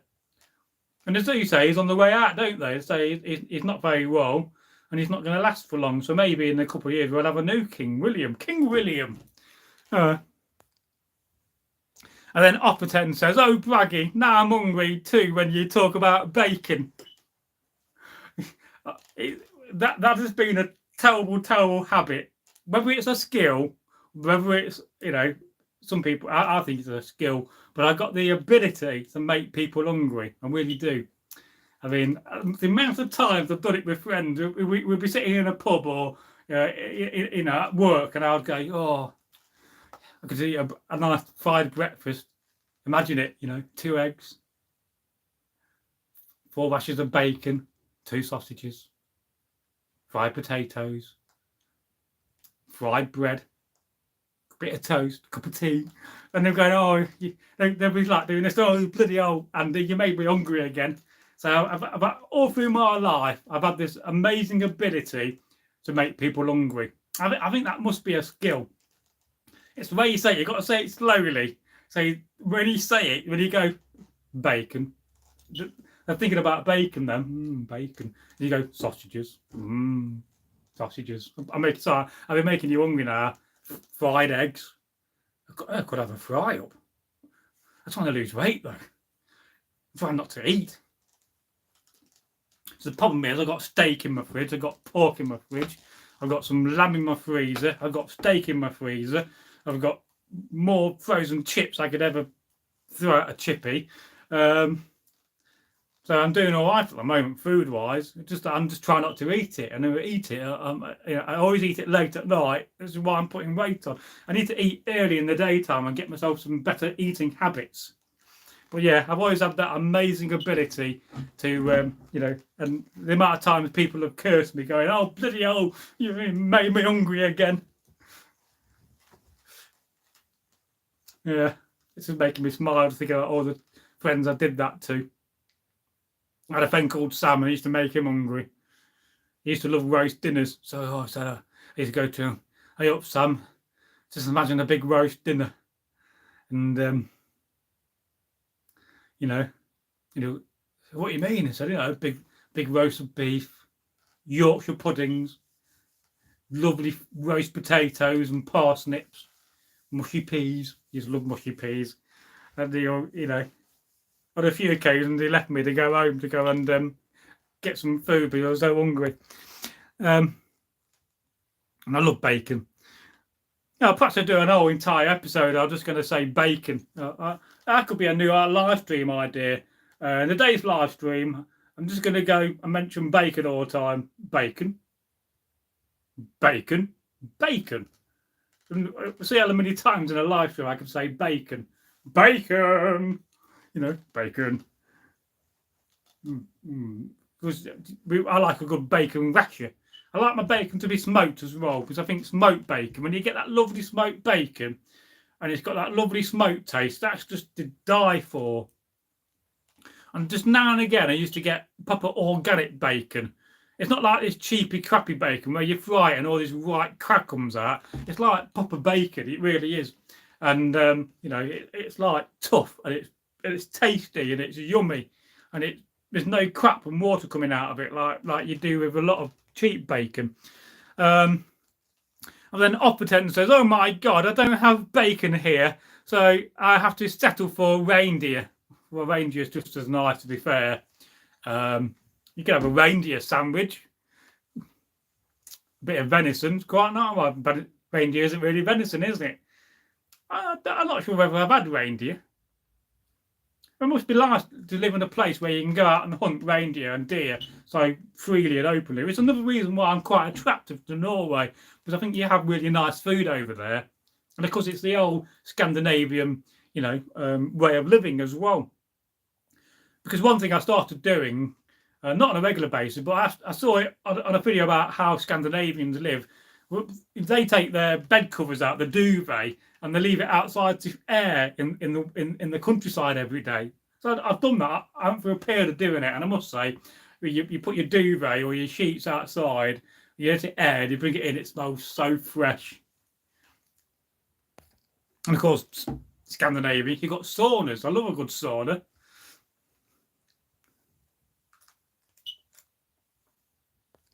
And then King Edward says, I have to be careful with what I eat as I have type 1 diabetes. You can't go wrong with Scottish smoked salmon or sea bass with vegetables, pork and potatoes. Well, yes, do be careful, King Edward, with your diabetes, and Eggle, he was diabetic as well, if I recall. Yeah. But you do have to be careful, and please do be careful with what you eat. And of course, my dad was at risk of diabetes, so no doubt further down the line, if I don't control my weight and my eating, I could be at risk of getting diabetes, which is one of the reasons why I'm trying to cut sugar out of my life. So I tend to put honey in my tea these days. But is that a better thing? Am I just replacing one bad thing with another bad thing? Although a lot of the honey I'm buying is mainly the cheaper honey, but is it better for you? I do question that some days, but it's got to be better than putting sugar in your tea. So I have reduced the amount of sugar I have now in my diet just by replacing it with jars of honey. But I'm also trying to get used to having a cup of tea without honey. I'm just having it not sweet anymore. And I'm getting used to it, to be fair, because I've had tea without honey or sugar. I just have it, milk and tea. I'm getting used to it, and I've developed a bit of a taste for it. Although some cultures put salt in their tea. I think they do that in India, don't they? Because I remember watching an episode of On the Buses when they had an Indian lady working in the canteen, and they call it cha, don't they?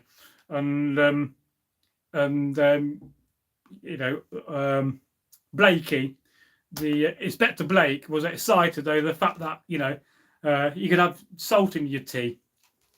But I never tried that. And then Opperten says, has dried reindeer meat that is very juicy, good for eggs and bread. Well, again, it's not something we really eat over here. We always associate reindeer with Santa Claus, but I'll definitely be up for trying some. And I do like a bit of fish now and again. Not a massive salmon eater, I must say, but I do love a bit of tuna, and I do love a bit of mackerel. Sardines, I can't bring myself to eat sardines for some reason. I had tins of sardines in my cupboard, but I just never bring myself to eat it. I gave it to Eggle in the end, because I said, look, Eggle, I got all these tins of sardines I bought by mistake. You can have them. And I just can't bring myself to eat sardines. What's that about? I love mackerel. Get me a bit of mackerel with pepper on. Oh, I love that all day long. Bit of cheese, bit of bread. Oh, that's a meal, that is. Or mackerel in tomato sauce or the spicy sauce in a tin. Oh, that's lovely. But if you said to me, oh, eat some sardines, I just can't bring myself, for some mad reason, to eat sardines. And I'm sure mackerel and sardines aren't that different from each other. They're both bloody fish, and they both swim in the sea. Here's a little fishy swimming on my dishy till the boat comes in. It used to be an advert on TV. And then Opperten says, Sammy sell it in the north.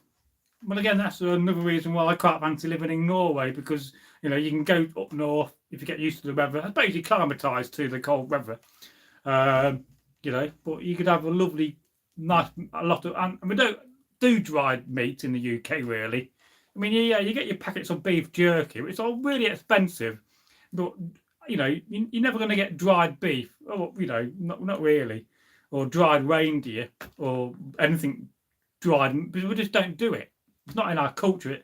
It was in our culture, but it's just not been taken away from our culture, and that's a little bit sad, really. I'm very jealous. I could quite fancy nibbling on a bit of dried reindeer with some bread and some cheese. And I don't, I love my cheese, but I don't eat a lot of it, because it's very rich and fatty, so it's a treat. But I did have some last night. I was slightly peckish, and I had a packet of ghost pepper pork scratchings. So I thought to myself, and I opened the packet up, I tried them, I thought, oh my god, that's hot. Let's get some cheese with it. So I had a little bit of cheese and some of the most hottest pork scratchings you could have.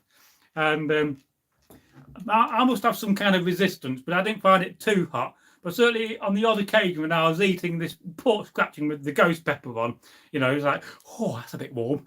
but I can cope with it.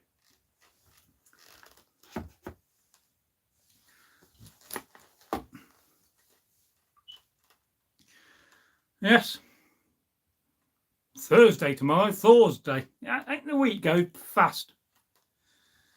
I suppose I can get my axe out now. I don't need that, do I? There's no Saxons around here to go and charge it. Oh, I don't know. I noticed that my handle for my Francisca's fallen off because it's crap. Another job for another day. We'll make that on video. We'll do a video and I'll make a handle for it. I'll try to find some ash. If not, I'll just use some hazel. But I do have quite a bit of ash about. I mean, for instance, here I've got random bits of wood on my floor at the moment. And then, as a Viking, you've always got tons of handles about. I got loads of handles like this. I used to just go to a car boot and buy them for 20p each, because people always have handles at car boots. Well, at least when I go, so I could think about converting this for this. I think it's going to be a bit short in my mind. I don't know whether that would fit on. Yeah, I could hold that from a leg. Maybe this one could work. I don't know whether that's going to be too long. What do you reckon? Too long or too short? And that will definitely work. It's definitely the material. And when you do, start crafting and trying to make it fit, you've got to draw around it first of all. So I'll put it on and make sure it fits and there's enough material. And then I'll just draw around it with a pencil. I'll try to centralise it. And then I could probably turn this into a new handle for this. And then I'll put it on my wood horse. But I got to repair my wood horse because one of my legs fell off the other day. My shaving horse. So that's another job for another video. Once I figured out how to get the end of the broken leg out. And it's sitting under my padded bit. And so I've got to take the padded bit off if I can't get the leg out, the bit of broken leg. But I reckon that will probably fit on there quite nice. So I literally got loads of old handles. In fact, I got a nice one down here. Hang on, I've got to bend over again. But it got broken. Another axe handle. But and it's just broken down the shaft. It's completely split. But the nice thing about it, it's got a nice bit of pattern. So I'm going to trace that. It's got some kind of a beastie kind of engraving on it. So, but the handle's knackered. So I'm just going to copy that onto another handle. And then probably the back end. So probably from this bit along will be okay. And this is a very old axe handle, because I think the split. So maybe that bit of it there may be safe, may be okay for something like a hammer. But the rest of it, it's just going to be knackered. It's going to be on all that is going to be on the fire. But I just want to save that because I think that's quite nice if you can see it. And I think it would have been made by Neil, if I recall. It's just been carved with a knife and then it's just been blackened up. So I'll probably try to save that bit and just glue it together and have it just on the shelf as an old memory. This used to be a handle used to do axe throwing with. So that's why it's broken, because it's been thrown at a tree too many times and it's just split. But it's a shame because it's not repairable. Then just down here I got another one. Yeah, this used to be another axe handle from my first or second Viking axe, a short one. I don't know where it is. It may be in here somewhere. And I've still not found the one I'm missing. I've lost one in the house or garden, I think. And so this used to be my favourite throwing axe handle. And again, this split, because the problem with doing axe throwing, you are going to damage the shaft, and you are going to have to, probably every few years replace the shaft. And so it's a shame, but maybe the back section again will be savable. So whenever you get stuff and you have a handle, you always try to save what you can save. So hopefully, and I don't think the split carries on. It just goes into this section. So I will try to save this and just use the back bit and just have it as a spare handle for something else, like a hammer. And I used to love this. This used to be a really good throwing axe handle. But again, I got the axe head still. It was a beast of an axe.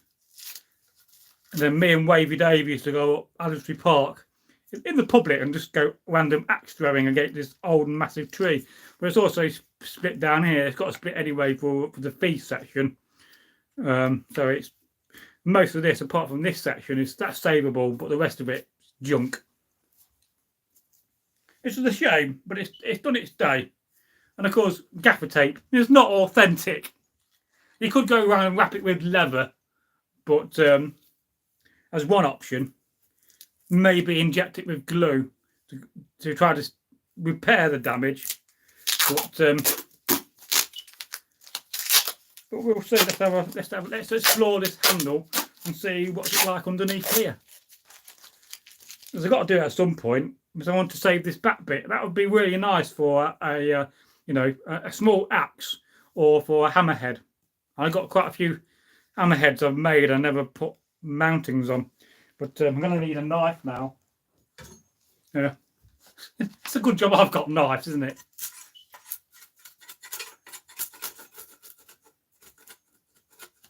Because you've got to be very careful with this, because it's so sharp, and I don't want to cut myself.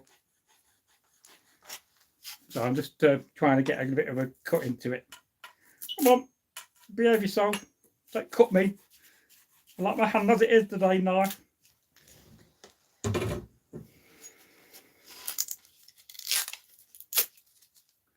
Oh yes, taking apart an old hat handle. Well, this tape has been there for probably 20 years, to be fair, and I'm quite amazed how it's managed to stay on. It's not really gone too unsticky. So there must have been really good quality gaffer tape I had back in the day. But let's get a smaller knife.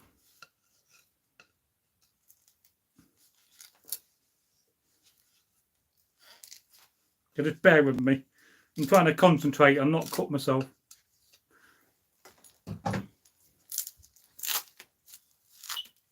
We'll explore, see where the split goes to. Oh, we've got tall people watching that. See, if I start doing something on camera interesting, people join. Hello, I'm just exploring this broken handle. So there, the split comes up to here. So it's split down here because it's been chopped up a tree too many times. And oh, what fun we used to have. But the thing is, we used to do it in the park, which is about half a mile this direction. And it's a public park. We had permission from the council to train there. It was our park where we used to train, and so there'd be dog walkers walking past, and they'd just meet two random big stocky Viking men getting an axe and throwing it against a tree.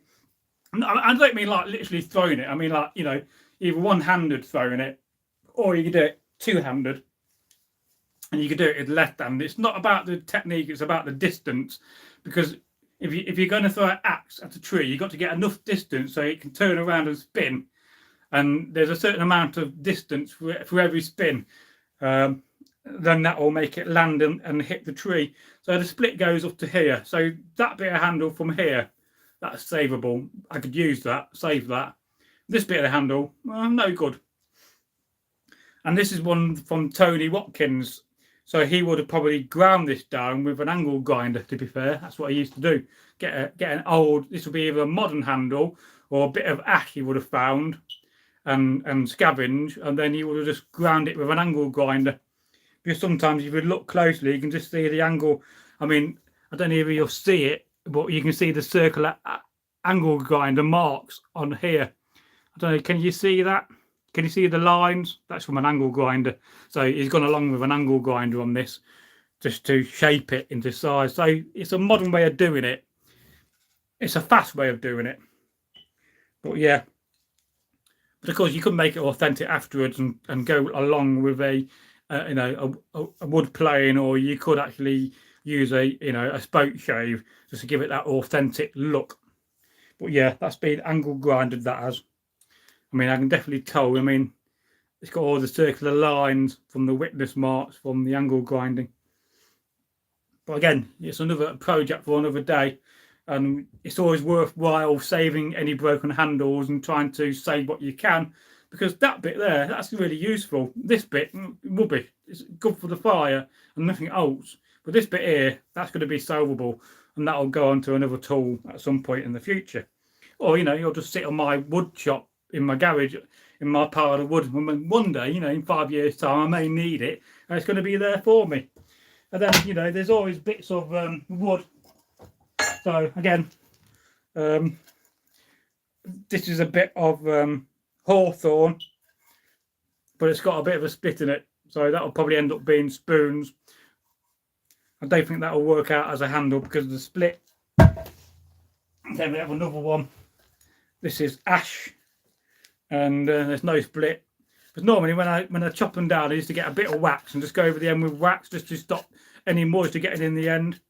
And then if it's a special wood, I'll mark it. I'll just pencil it in beforehand, like AP for apple or CH for cherry.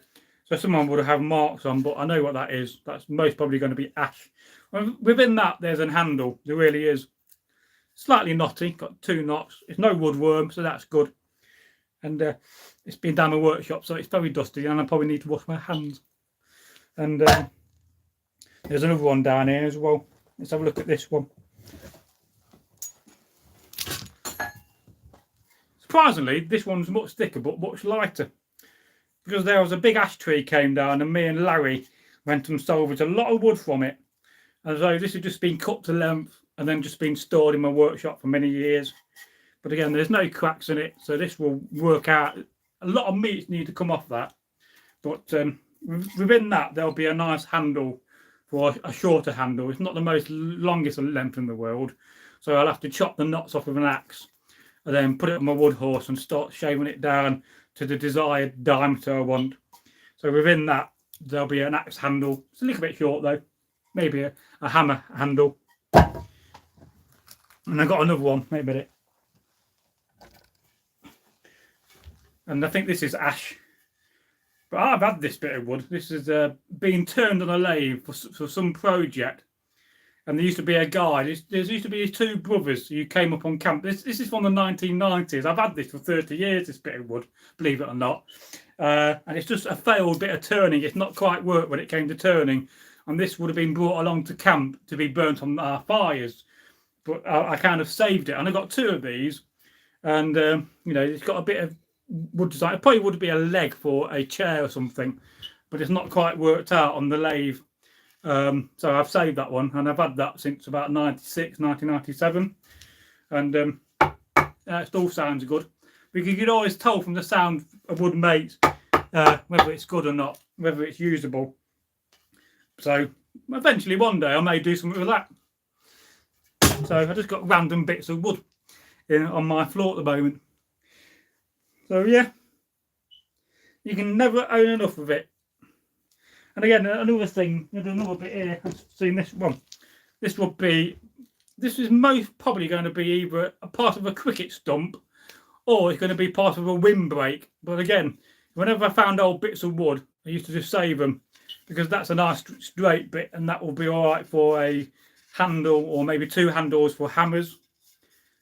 So then I used to buy old hammers and then put them on my forge and convert them into Viking hammers, because you can never own enough hammers. And eventually one day I'm going to get all my hammers together.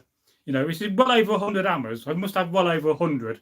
And I'm going to do a live stream for Sam Stapleton, because I promised him if I get all my hammers together and maybe de-rust a few of them. And so again, always worthwhile saving bits of wood. Especially if you see a skip, always have a look in skips. You always find stuff like this because it's so valuable to have in your collection. As I just throw it down on the floor. So yeah, I hope you've enjoyed this live stream. I hope you found it to be fascinating and a good 90 minutes. I've got to think about getting something to eat and sitting down for a bit because my back's aching from wearing chainmail yesterday. Yeah, we've got a lot to do on the channel. I've got quite a lot of things to repair. I've just seen over there a helmet I need to sort out. It doesn't have the specky bit on, so we'll do that on camera. The next project is going to be a wooden mallet based from a Anglo-Saxon one found in a grave, I think, or a bog. So that's going to be the next, going to be an actual item I'm going to reproduce. And then I've got other projects crafting wise to do, but a lot of it takes planning, but I'm working on it behind the scenes. And I've not started filming another series yet for my crafting side of things. But it's a new adventure. But yeah, I can't wait for that. So let's have a look, make sure I caught up with your comments.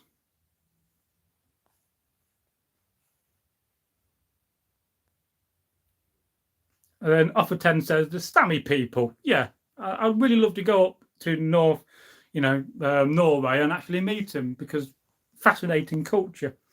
Then King Edward says, I need a big stick to fly my raven banner and pirate flag. Yeah. I mean, you can find good lengths of straight ash, and sometimes you could find good straight lengths of hazel, which would work. But you've got to go and hunt for it, and then very important, if you go and find, you go in a wood, that you get permission to take it, or it can be done for theft, actually. So always make sure you get permission from the landowner. I don't know what I said then. But of course, in Norway, you can just go in the woods and just take what you want, according to Offer 10. So he said, here, we can just go to the forest to get sticks or whatever materials we need. Yeah, because we don't have the wildlife, and in the UK, you generally need to go and get permission. But lots of farmers will have woodland. And then sometimes you can take it from hedgerows along the roads, because they technically don't always belong to farmers. And certainly I've had stuff from canal cuts, because that belongs to the River Canal Trust. But again, you really need to think about getting permission for that. But you could just go to your local park if it's a wooded park, and sometimes you can just email the council saying, oh, I just need a little bit of ash or a few whites of hazel. Most of the time, you're not going to get stopped. And I've never really heard of anybody being taken to court for taking a bit of wood. But we live in a funny time, so just be careful. And then King Edward said, luckily I have some trees in my back garden.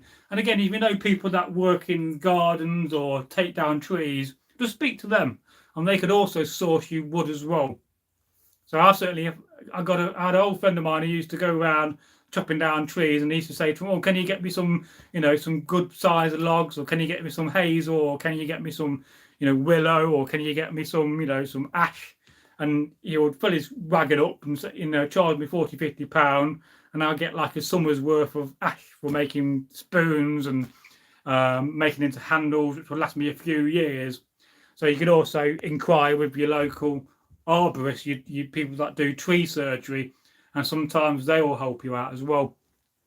And then Offer 10 says, there are bears, wolves and wolverines, so be a little vigilant. Yeah, and I imagine you will have to. We don't really have bears, and we don't really have wolves. Although I've read and been told that they're going to introduce wolves back to Scotland. But then again, Scotland's got that wild side of it where there's just so much land where people don't live. It would work, but it wouldn't work in England because there's just too many people.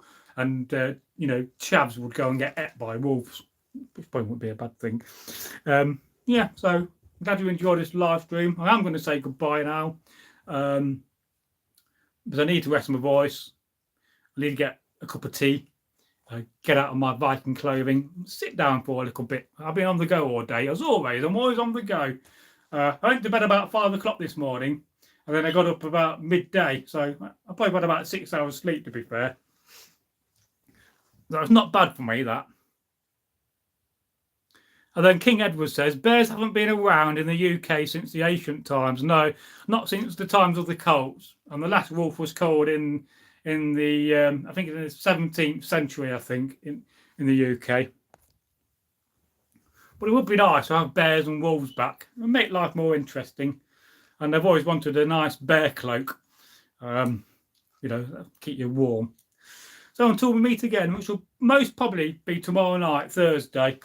Whether I'll be in kit, I don't know. We'll see. But I can't do a live stream on Friday.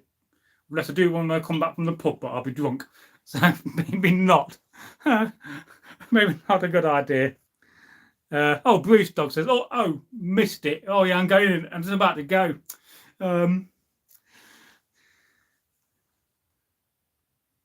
Yeah, and Bruce Dog said, I did look early to see if you were live. Well, perhaps in the future I'll try to advertise it a little bit. So I did kind of plan to go live. I knew I was going to go live tonight. I did a lot of filming in the garden, so perhaps I should make a community post, just give you some heads up. But I'm just trying to do one every night, so at some point. Sometimes they'll be a little bit early in the evening, 6 o'clock-ish, 7 o'clock. And sometimes I just try to do it a little bit later, just for our American and Canadian audience, so that they can finish work or be at the tail end of work. But yeah, so how are you today, Bruce Dog? Are you having a good day? I need some more water. Oh, only that. I'm out of water. And I've been making people hungry talking about bacon sandwiches. And then Bruce Dog says, I am, thank you. Oh, well, we'll hang on a few more minutes for you before I do go. But yeah, we've had a good live stream. We talked about bits of wood. I showed a few little bits off. Yeah, it's not been a massively set live stream. Just been reading your comments. Always love doing that. Always love reading your comments. I talked about what I've been filming today. I did put out a very random video at 9 o'clock tonight, and it's not quite worked out as I kind of planned. Although I did film 3 more videos to go along with the series, even though the video I put out tonight was the 4th video and not the 1st video. It's just a daft idea I've had knocking about in my brain for a while. And I'm not quite given up on the premise of the video yet. But I definitely wasn't really aware that miming includes sometimes giving away the name of the song. So basically what I did, I've been thinking about it a while, and then it's like having this premise of a video where I dance on video, and I'm wearing some headphones, listening to a song, one of my favourite songs. I like lots of music. And then you've got to guess what song it is. It's a little bit daft. And then, of course, I don't want 3 minutes of pure silence or me just dancing. So I'm like giving you clues. Oh, this is a band from back in the day. TK's favourite song and band. The legend who was singing the song is no longer with us. Bit of a clue. And somebody did leave a comment and left a video link, but it's not that video.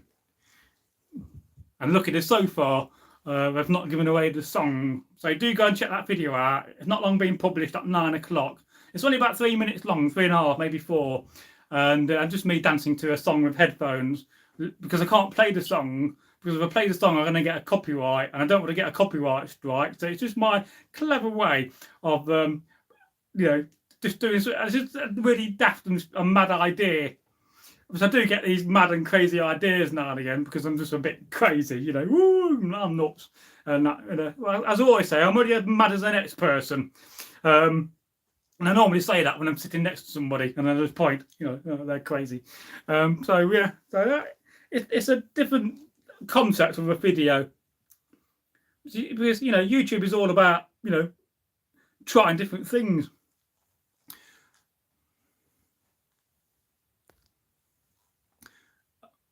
He's on about Norway, a country I'd love to live in and definitely go to for lots of holidays, and perhaps take part in some Viking reenactments. I mean, what would they think if I went along to a Norwegian Viking event? Would I be laughed at? Oh, one of these bloody Anglo-Saxon Vikings. And then Offerton says, the country I'm in is almost as big as England and few people. Well, yes, that's another aspect about Norway I quite fancy, but it's a massive move to move away from Derby, and I don't really want to have to give up the house I live in and move away, even though I could afford to do it. I could afford to do it and still have, in theory, enough money not to have to find a job properly, because I'm getting towards retirement anyway in 17 or 18 years, or maybe 19 years. By the time I get to retirement age, it'll be 70 or 72 in the UK. I'll just work, there'll be Keir Starmer say, oh, just work until you drop dead. We don't care. And then Bruce Dog says, I've heard Norway is nice. It's very nice. It's a very, they're very forward thinking. They've got lots of projects being built and lots of infrastructure being built, and they're really thinking ahead. And of course, it's one of these countries that has a massive amount of oil, so it's got the resources, it's got the food. Yeah, it's a little bit cold, I'd imagine, but you adapt to that, don't you? So yeah, so it does seem to me to be a really nice country, and certainly in my top 3 to move to. I think really when it comes to what you class as strategic, and I can never say that word, relocation, because there's that famous guy, well, not famous, there's a guy in America, he used to be on the,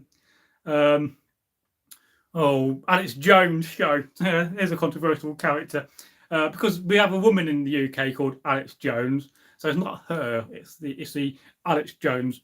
But then again, quite a lot of the things he used to talk about was quite interesting, and some of it's no doubt fundamentally coming true. But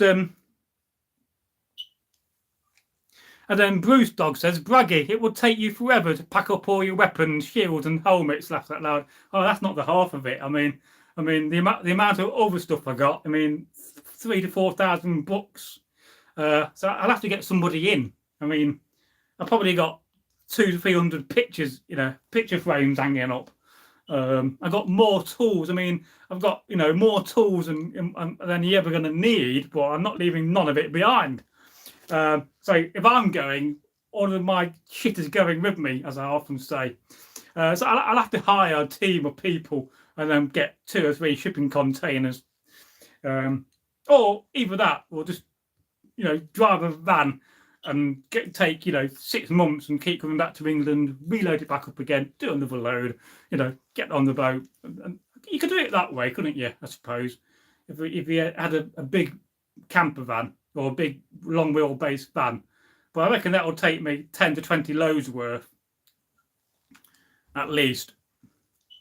I mean, I could reduce some of the stuff I've got and try to declutter, but it would take me a long time. I do have a lot of belongings, and I sometimes think to myself, well, perhaps I should go down the route and become a bit of a minimalist.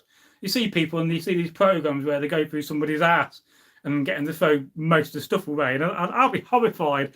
I need to go on one of those programs when they put it all in a warehouse and you go through what you need and what you don't need. But then I don't like some of these programs, but I don't think people should be coming to your house and telling you what to keep and what not to keep. And fair enough, if you're keeping a lot of crap, you probably don't need that crap in your life. But I got a lot of reenactment equipment. I got, there's probably, I don't know, there's got to be 1, 2, 3, 4, 5, 6, 7, 8, 9, 10, 11, 12, 13, 14. There's at least 16 or 17 wooden boxes in here full of 19th century kit and tools. There's at least 2 massive wooden boxes full of chisels I've got to go through and sort out. You can never own enough chisels. So, yeah, I do have a lot of stuff. But I mean, some of it, like the furniture, don't need to go. Some of that could go in theory. But I'm not leaving my books behind. I'm certainly not going to leave my tools behind or my Viking stuff. So it would be a big job. But I suppose, you could get a big van and go up to, Newcastle, wherever the ferry goes from up north, get the ferry to Norway. I think you're going to have to buy somewhere first. But in theory, not at the current moment, but in theory in the future, I could do that if we really wanted just to sod off from England. Because I do worry about the old situation of England. We're overpopulated. There's too many military age people moved into the country. I'm not saying any more about that. So I do wonder about what the situation is. And let's say, in the next 5 years, I suddenly decide to have children. What will the future they'll have in the UK? So, and I do worry about that. I really do. So, but it's a really big move, isn't it? To think about, it's big enough move, thinking about just buying, moving away from Derby. I mean, in theory, I'm probably lucky enough down the line, I could just go and buy a second house. But if I bought a second house, I'll probably end up filling that house with stuff. And then and it creates more situations because I couldn't live there all the time because I have to keep coming back here to live. So, yeah, there's lots to think about.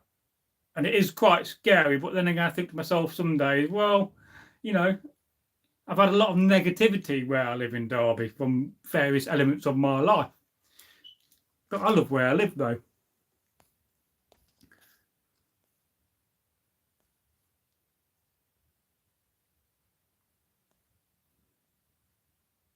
Looking at your comments.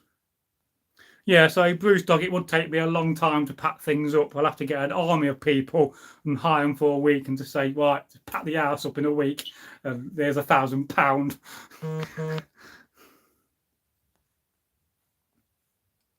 then Opperten says, no, Bruce Dog says, yes, and they didn't waste their oil money. No, they didn't. And they probably got gold. We don't in the UK, because it's all been sold off by Gordon bloody Brown. Although there's a massive conspiracy about that, the reason why Gordon Brown, the old Prime Minister, sold it off, because we didn't have any in the first place. It was all on paper. So he sold it off to cover the fraud. But whether that's true, I don't know. But I've always taken Gordon Brown to be quite an honourable person, to be fair. There's not many people from the Labour Party that are really fundamentally quite honourable because of his massive background and religious background. But of course, it could be all smoke and mirrors and you don't fundamentally know the person. So, yeah. And then Opperten says, my mother has to travel 370 kilometres for a doctor's visit, and that is in the same country. Well, is that done by vehicle? Is that done by plane? Because I mean that's 250 miles. That's like going to Edinburgh to go to see their doctors. I've never go. I mean, my doctor's is 1.5 miles away. Not that you can actually get an appointment. And then Opperten says, yes, we didn't give big tax breaks to the richest. Well, yeah, I mean, that's probably a good thing. Bruce Dog says, laughs out loud, my mother is a hoarder, and it took me and my sisters 9 hours to tidy her room out a few months back. Yeah, well, yeah, I mean, 9 hours wouldn't really touch my house. I mean, and then where do you start? I find it at times a bit overwhelming. I am getting better because I can move about the house now. And the only reason why that situation happened because I got into dumpster diving and I started seeing all these wonderful things that were free, and I got carried away a little bit. It was a bit of distraction at the time.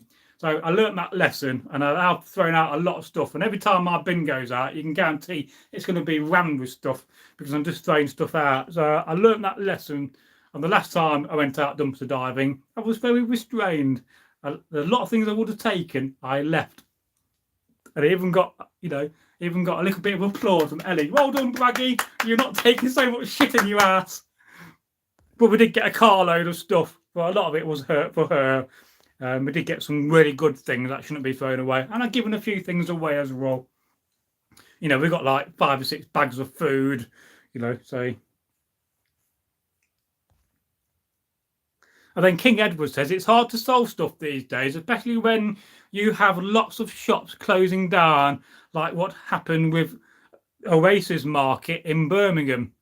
Well, yeah, because I used to be an eBay seller, and selling stuff on eBay was so easy back in the day, but eBay got greedy and they got that many blooming... we've lost connection. Why do you always lose connection around about the 2-hour mark?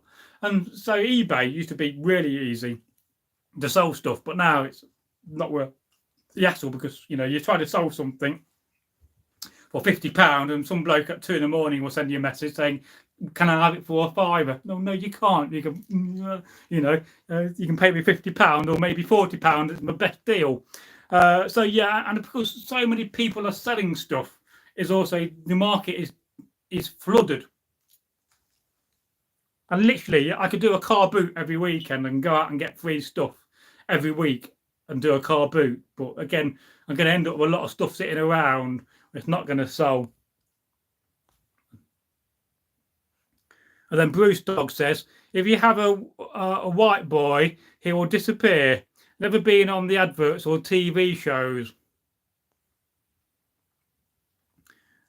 And Bruce Dog says, Gordon Brown has outsmarted Starmer recently with Starmer's U-turn with the winter fuel payment, laughs out loud. Well, again, the winter fuel payments was an absolute disgrace in the first place. The fact that, the greatest generation we had, the older generation, were being made to suffer because of, Starmer getting rid of the winter fuel allowance was absolutely disgusting. And it really disgusted me. And it shows you how heartless he is as an individual, because when you put the cost of how much it will cost to actually give all the pensioners their fuel allowance compared to the amount of money he's wasting on other projects, and then do we keep coming up with all these deficits of, there's £20 billion missing here and there's £30 billion there needed. It's just all crap and bullshit, and I just don't believe a single word comes out of his mouth. you know, and he should be damn well ashamed of himself.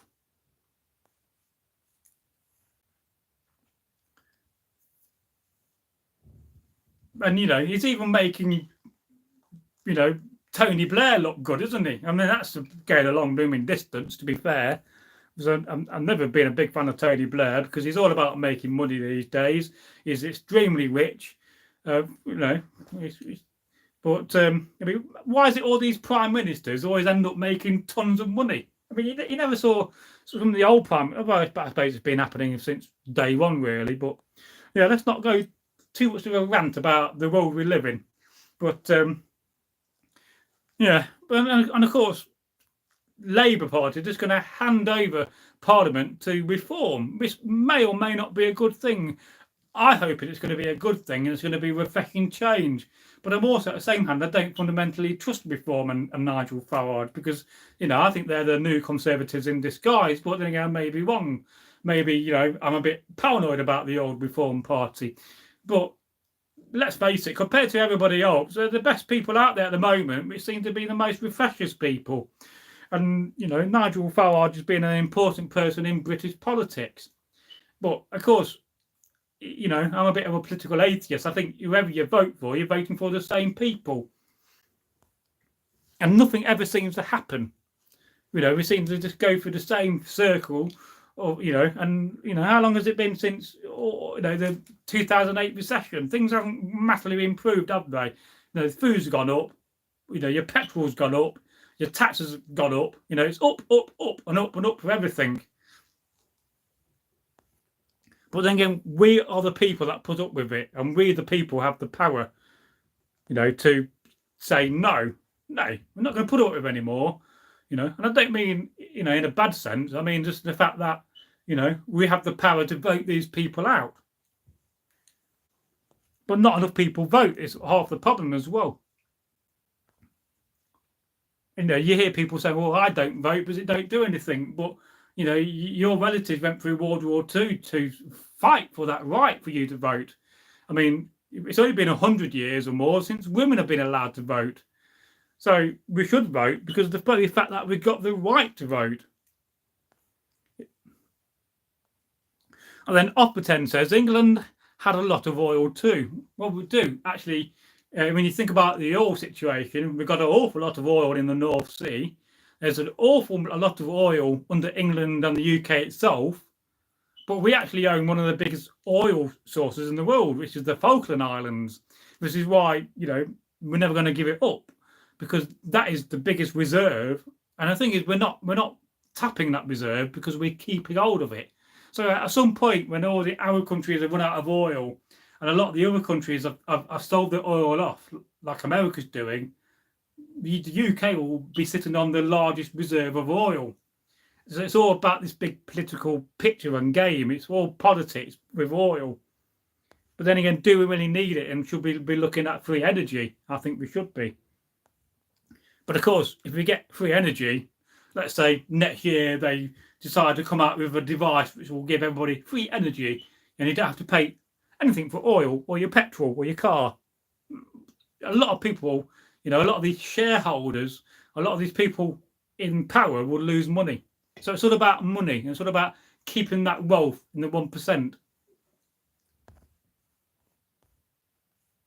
then King Edward says, we need a new political system in the UK that puts the people first and only one leader instead of the corrupt ones we have. And I do agree with you.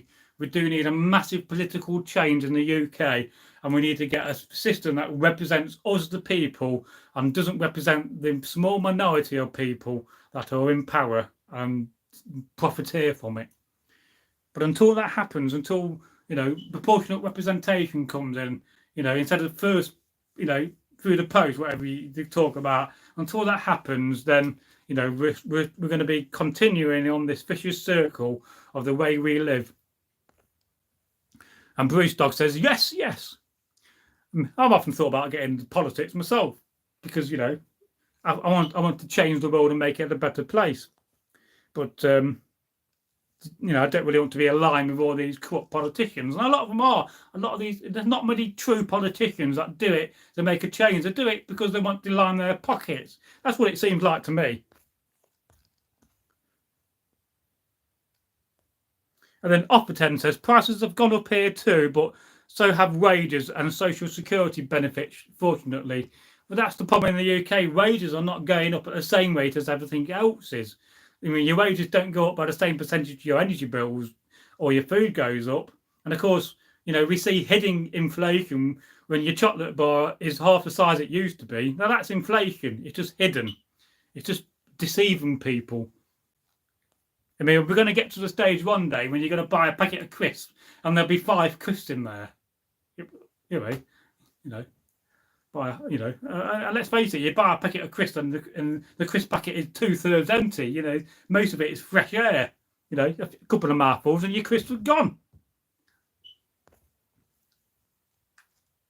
And then King Edward says, in the Scottish clan system, the clan folks gather together and vote for their chieftain, and also straight away voted them out if the clan didn't do their job properly. Well, yes, that's how it should happen. I mean, Keir Starmer should have been gone by now, but I do fear if Keir Starmer goes in the next 6 months and resigns, we'll end up with Angela Rayner, who could be far worse. So, I think they all need to go. We just need to start all over again, personally, and change the political system, make it fair for the people, and put the people first. The British people, not the English people, not the Welsh people, the British people. The Irish, the Scots, the Welsh, and the English. You probably got to mention the Cornish, or they get angry. And then Opperton says, in the north, there is free electricity, and that's how it should be. Yeah. I'm going to take my bolt off. So tell you what, wearing a Viking bolt for long doesn't half dig into your back. There we go. I'm not stripping it on camera, by the way. I'm just taking my belt off the belt wig. Yeah. Because it weighs quite a bit. I feel a bit lighter now. Well, on that point, we've done 2 hours. I've been a little bit longer than I planned, but it's nice to hang about with you guys, because I often say to it on camera that you guys are my true and real family, and I love you guys to bits. I really do. I've recently, the last day or so, been redoing all the thumbnails for the live streams, so I'll have to do that when I go upstairs and make a thumbnail for this. Maybe come up with some curiosity based title. And then Bruce Dog says, yes, thanks for staying on an extra 15 or so minutes, Braggy. Well, you're more than welcome, because it was a little bit rude if you just joined and had left straight away. So, hello, Bruce Dog. Bye, Bruce Dog. So, and I'm not a rude person. I think manners cost nothing and are free. And but I just got to get some food, maybe after on a cup of tea first and some more water, and just have a lie down for a bit, just unwind. It's always good to unwind. And then the next few days there'll be a video about resilience and dressed in modern clothing. It's part of my series about mental health, so that'll be out. I was planning to do those videos every Sunday, but I think at least once a week there'll be some form of a video just talking about mental health, because I think it's important that we talk about sort of subjects on the channel. And those videos are doing quite well and reaching a different audience as well. So it's also about reaching a wider audience and opening up Northbury to more people. But let's face it, we've got a hell of a lot of videos. At some point soon, in the next few weeks, we should be publishing our 3,000th video. And then next month, on the 10th of July, is our 8th year anniversary. So, ain't it been an amazing journey? 8 years. Of course, I would like to be a bit bigger, not in physical size, but on size on YouTube. But yet again, I've also had this belief system that if we get too big, we're going to lose some of that close connection. So at the same time, I want to grow, but I don't want to grow too much, because I think we're just better in it as a smaller channel, because then we're going to interact more, and we're going to interact with you guys. And if we get 1,000 people watching a live stream, I'm just not going to be able to keep up with your comments. and then gradually we're building up the watch time. So YouTube has changed the policy recently. I'm not seeing it yet on my earnings page, but if you get to 3,000 hours, you're then again allowed super chats and merchandise, even though you don't need to have that to have merchandise. And I've still got to work on that shop. And just that every day I'm always busy. And yeah, I've got a comment here from Martin Hale. What happened to Eggle? So I take it, Martin, you do know that Eggle is no longer with us. He's in 2023 on the 3rd of July. We're coming up to a 2-year anniversary, actually. Eggle passed away. And it all started with Eggle having a problem with his foot. I think it was his left foot. He had a bit of gangrene in one of his toes, or 2 of his toes. And that kind of led to getting a blood infection and sepsis. And just sadly, he just went massively downhill. Because towards the end of it, I kept on texting him saying, hope you're okay. Are you getting better? And I was getting a text back, but there was nothing in the text. There was absolutely no wording at all, because if the sepsis affected his eyesight and turned him blind from all accounts. So it's just so sad, really. And it was very sudden. I talked about this in the video I made today, yesterday, talking about resilience, because I talked about bereavement in it. And every month we have, on the 9th of every month, we have what we call Eggle Thorson Day. And it's just a day for us to remember Eggle. And the idea is that I either remake an old video, improve it, or I publish a new video. And quite luckily, we do have a lot of videos in hand still. So I reckon I've got 10 years worth of videos if I do 12 a year, brand new videos from Eggle, just to keep his memory going, because that's what he wanted. He wanted his legacy and his memory, his word fame to carry on. And we never know, with AI, we may be able to bring him back as well in an AI form by cloning his voice. But whether we should do that, I don't know. But so you will see videos from Eggle. Like I said, every 9th of the month is Eggle Thorson Day, because I definitely spoke to Eggle quite a few times about, what happened if you suddenly passed away, Eggle. I used to say to him, a few times, a bit morbid, but I wanted to address it. And then closer towards when he was ill, we spoke on the phone. And because one of the things he wanted to sort out was, and he said, well, I'm not being too well. If something happens to me, will you please make sure that, you continue to publish the videos you've got in hand? And I saved a lot of videos, which I never published because I just had too many videos to edit. So certainly on my computer, and there's quite a lot ready to go, ready to be published, which will be published over the next 6 months to the next year. So it's just a little way to remember him and to keep his memory going, because in Norse culture and in Viking culture, word fame is a very important thing. It's about being remembered. It's a bit like Ragnar Lothbrok. Now, if he's in Valhalla, he's looking down, he'll be over the moon that people are still talking about him today. And he's such an important figure in Viking culture. And word fame is just so that your name carries on and your name goes down in history. So that's fundamentally one of the aims of the channel. And I know my other half talked about, well, at some point we need to put Eggle to bed when she comes on the channel. Whether that happens, I don't know. But for the meantime, we're going to keep on publishing the videos and celebrate his little day. It's just a day to reflect. It's not a sad day. It's a day to be happy, to remember the life of Eggle, to remember who he was as a person and all the people he interacted with and made smile and laugh, because he was very funny and he was a very kind and caring individual. He was also very wise as well, because when I told my neighbours, Mick and Maureen, about it, about Eggle passing away, they said something really, really nice about Eggle, because I met Eggle a few times when he was in the garden. We went over, had a cup of tea with him, and they said Eggle was one of these people that never asked for anything. He was genuine, he was down to earth, and never wanted for a penny. He really didn't. And I thought that was such a wonderful compliment. And they didn't know Eggle too well. They met him a few times in the garden. So I thought that was a really nice thing. And from my point of view, because of my background, where people come around my house and they'll say to me, oh, bloody hell, Braggy, you must be a millionaire because you live in a massive house. So it wasn't one of these people that wanted to use you for money. It's not that I got a lot of money, I don't. But it's another side issue.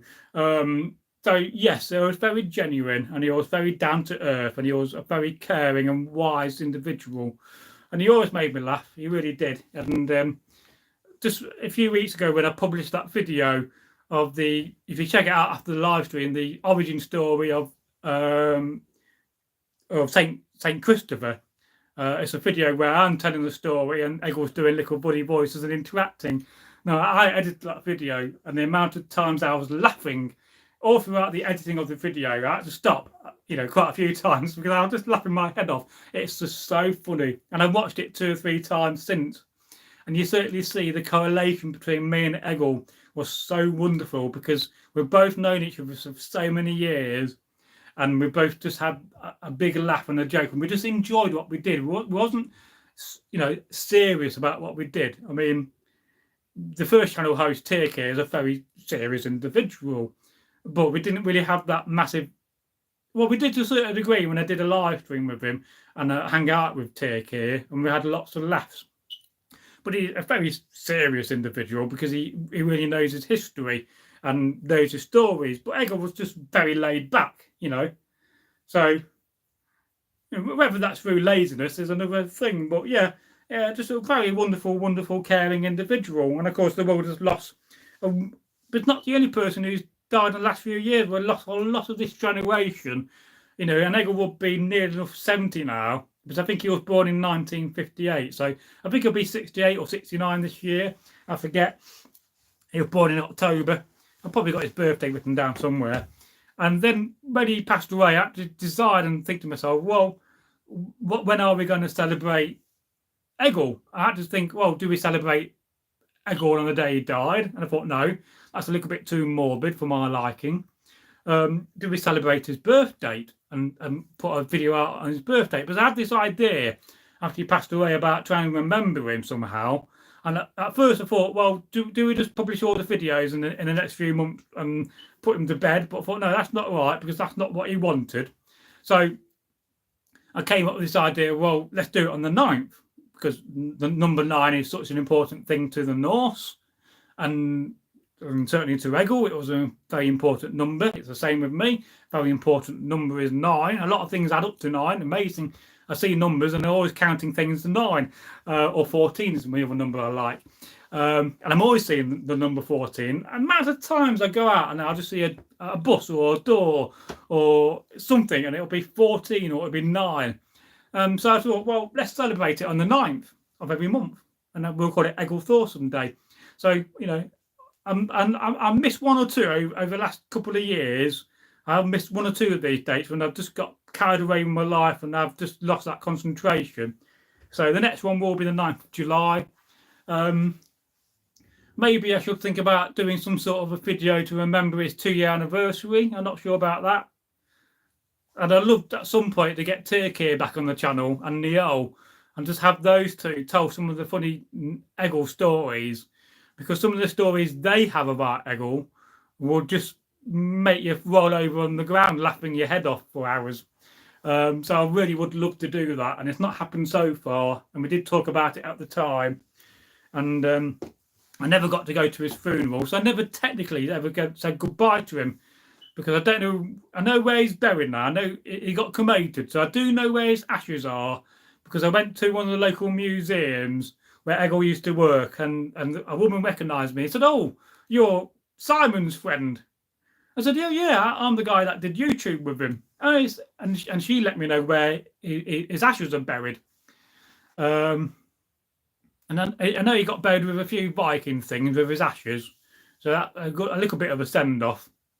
But I never really heard from his family about his funeral at all. I'm slightly annoyed over that, because I would have loved to have said goodbye to him in person and been at his funeral.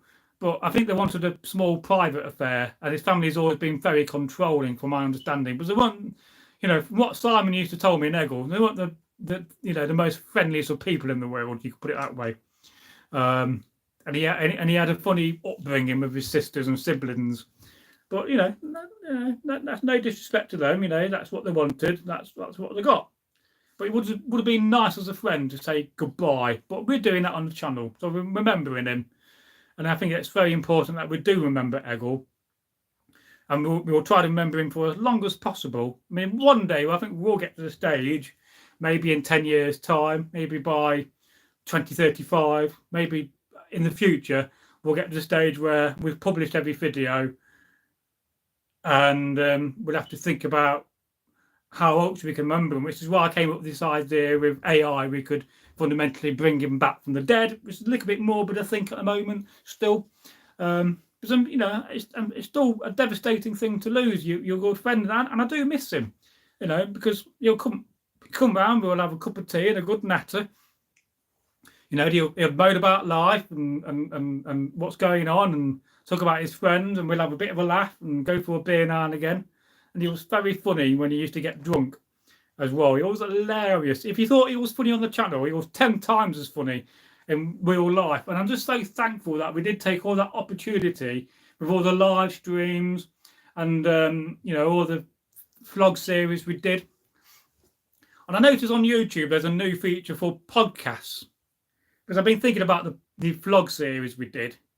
The last one I filmed was during the pandemic. I think I filmed episode 33 or 34. So I was thinking, well, perhaps we'll get the vlog series. I will re-edit the vlog series, and then we'll put it on on the podcast section on YouTube over a year. Maybe, it'll probably take, if we do one a week, I mean, do we do one a week or do we do one a month? I got to think about that. If we did it over a month, it will probably take us 3 years to get to the stage where I could start filming new vlogs. Because the idea with this is, I edit all the vlog series. I think we're missing one, maybe, or I think I rebranded one. I think we got the numbers wrong somewhere down the line, and I skipped a number. So I re-edit all the vlogs. I cut out all the ums and ahs and the rest. I never used to do that. Speed it up slightly, and then we could republish all the vlogs in a new format. So I'm thinking do it on a weekly basis. I'm going to do it all first and get it all in hand, because if I start editing the vlogs and then relying on me to edit a video every week, I'm just going to get myself in an unstuck situation. At one point, I'll miss a week. So I think at some point, I'm going to re-edit all those videos, and over a 34 or 36 week series, over 36 weeks, get to the point, and in that period of time, it'll be 8 to 9 months, I film a whole new load of vlogs and continue the vlog series, because I would really love to do that, because I did quite enjoy doing the vlog series, but it also gives us a chance to talk about different things. But when you think about all the content we made, we've got so much content which I could actually micromanage into short videos. That's why it's going to last so many years, because it really is. If you just look at the vlog series and reading the comments and the live streams, there's probably 10 years worth of videos in there in the shorts format, but it all takes time to edit, and it takes time for me to sit down and go through those videos, because I've done videos where I've gone through a 10-minute video and I've ended up with 40-50 short videos out of it. And of course, they've all got to be published. If I'm doing 1 or 2 videos a day, which is a little bit below the number I normally do, it's going to take an awful long time to get to the stage where we publish it.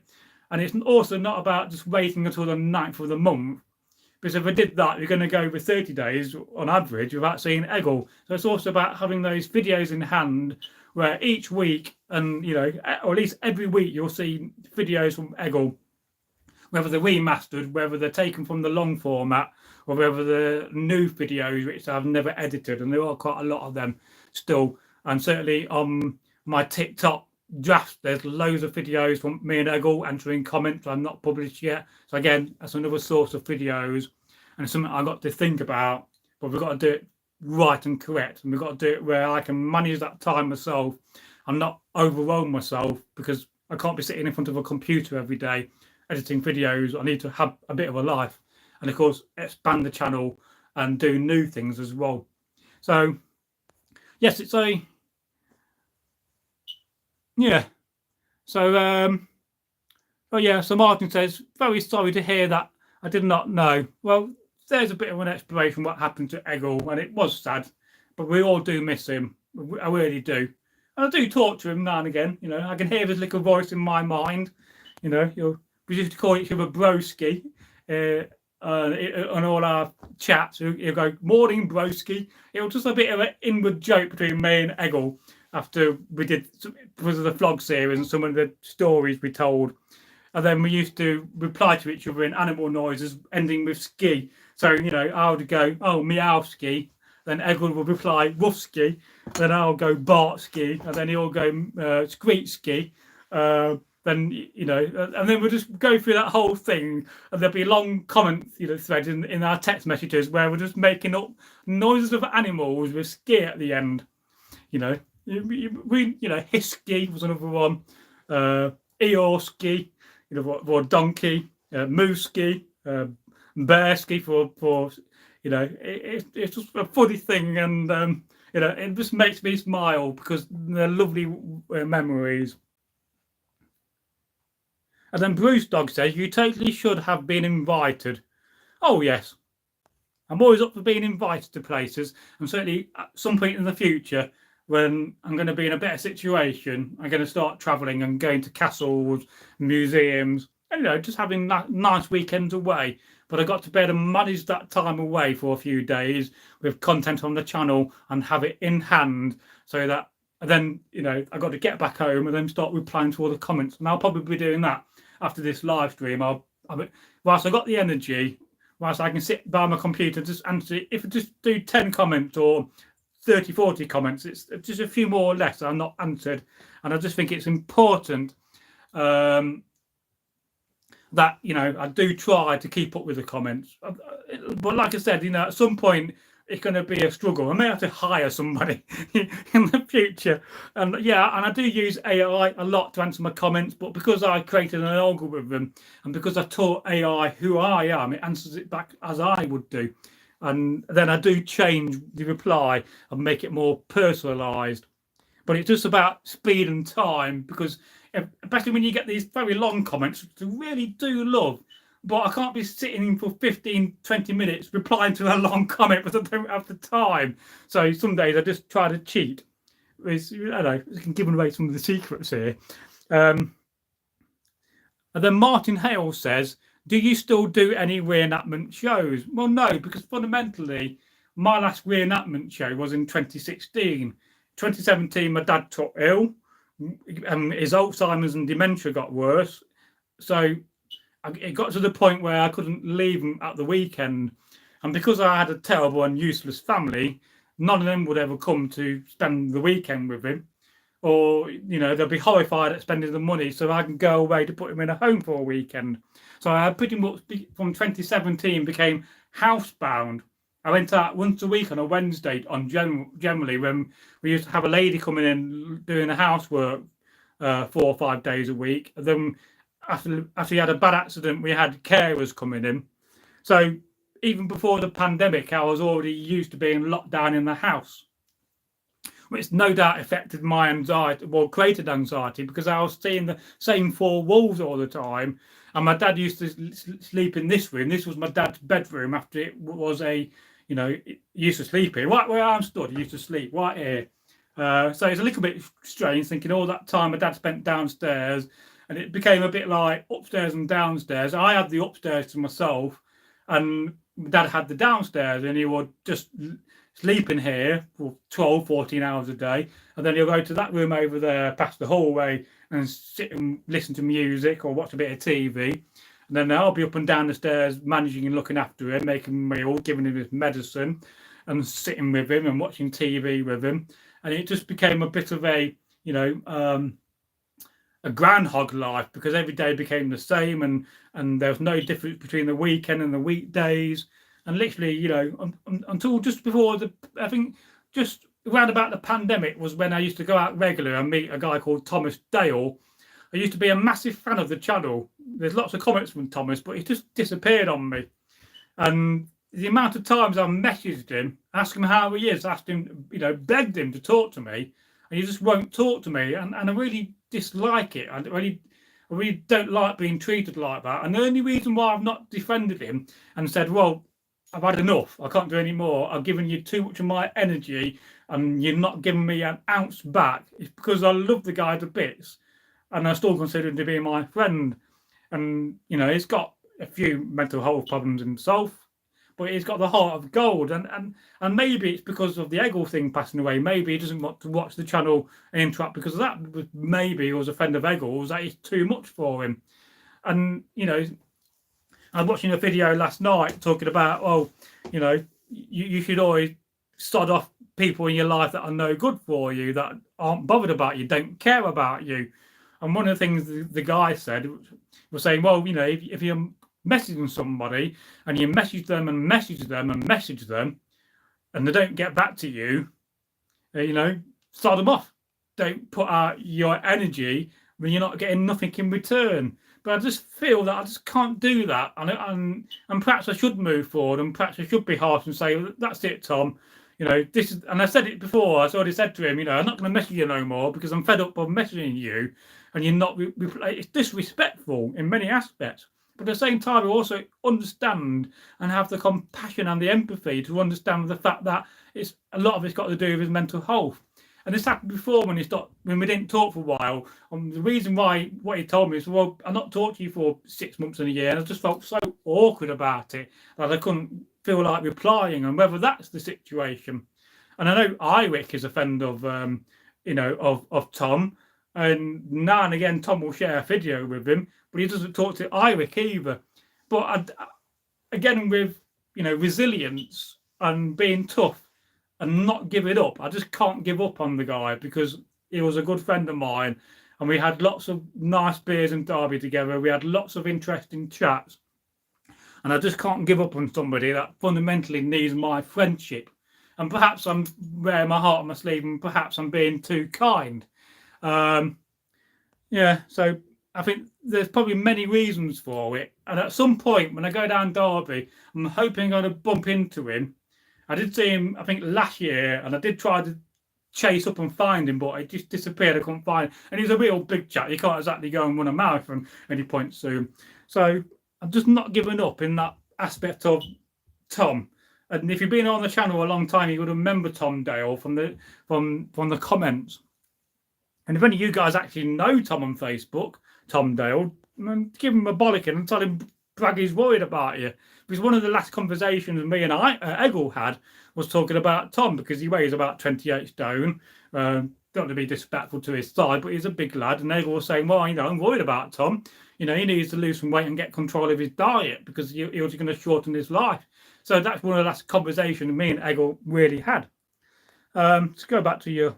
So at some point in the future, I'm going to start reenacting. I definitely want to go back into the American Civil War, but I've got to think about that. And it won't be this year, it'll be next year at least. And go maybe join a Viking group. So an Opperton says, Braggy, thank you for your in-depth, honest personal experiences and unity with Eggle in English. Well, that's it. I mean, it's all about being honest and being truthful. And it's so important on YouTube that you be genuine and you be sincere and you be down to earth. There's so many fake people about, and the amount of fake people I've had to me on Facebook in the last few months, and every one of them's turned out to be, scammers. And I can always spot them, but I just like to play the game where I go along, but as soon as I got the proof they're scammers, blocked and deleted and move on. But I can always spot them, and there's so many dishonest people in the world. It's shocking. It really is. People only care about themselves.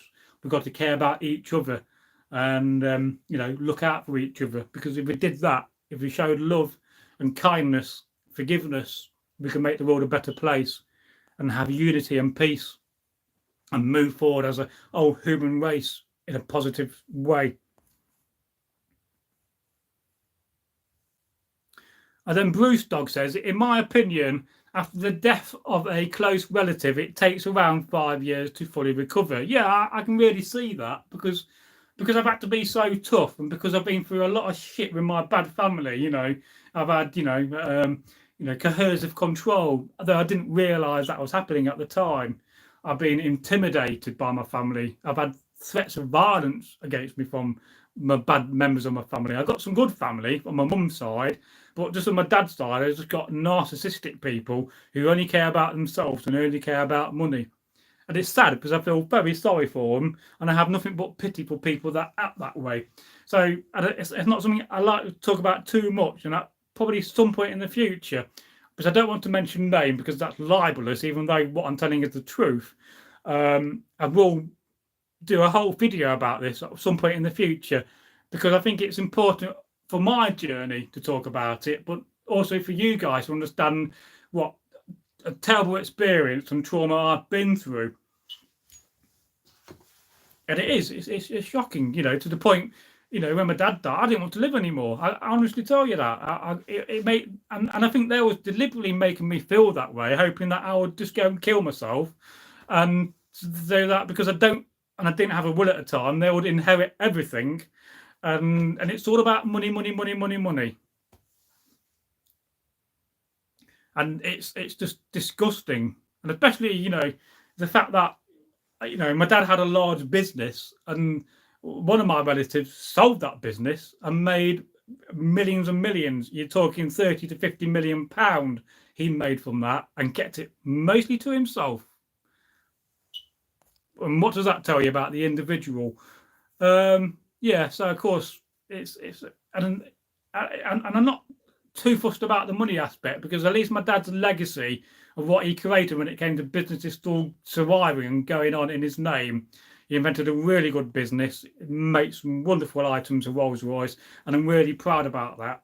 So from my point of view, it would have been nice to have millions of pounds in my bank. Don't get me wrong, because I could have done a lot of good with that. But why are people greedy? And greed is such an awful, awful sin. But I can live with myself because I have peace and I have karma, and I know I'm a good person.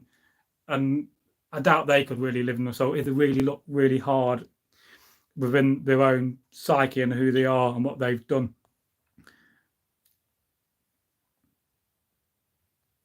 And then Bruce Dog says, well, you never fully recover, but you know what I mean. No, you never really get over somebody's dying. No, I don't think you ever do. But you get to the point where you do move on in a positive way. It's just that you don't forget, because they're always going to be in your heart and in your mind and in your memories. But I think what's important about the passing of somebody, and it's okay if it's a friend or a relative. I can't imagine losing a child, because that would be absolutely awful. But at least you got those positive memories. And me and my dad, we had so many laughs when he was alive, and laughter was such an important thing. It really did, and it kept me and my dad going. And if it wasn't for myself, my dad would have died a lot sooner, because he would have been put in a care home. And I looked at all the stats, and he would have survived a year, maybe a year and a half, 2 at the most. So he would have died a lot sooner and not lived to the age he did. But of course, I've had to sacrifice my own life to look after my late father. And of course, I don't fundamentally understand to this day of the psychological damage it's fundamentally done.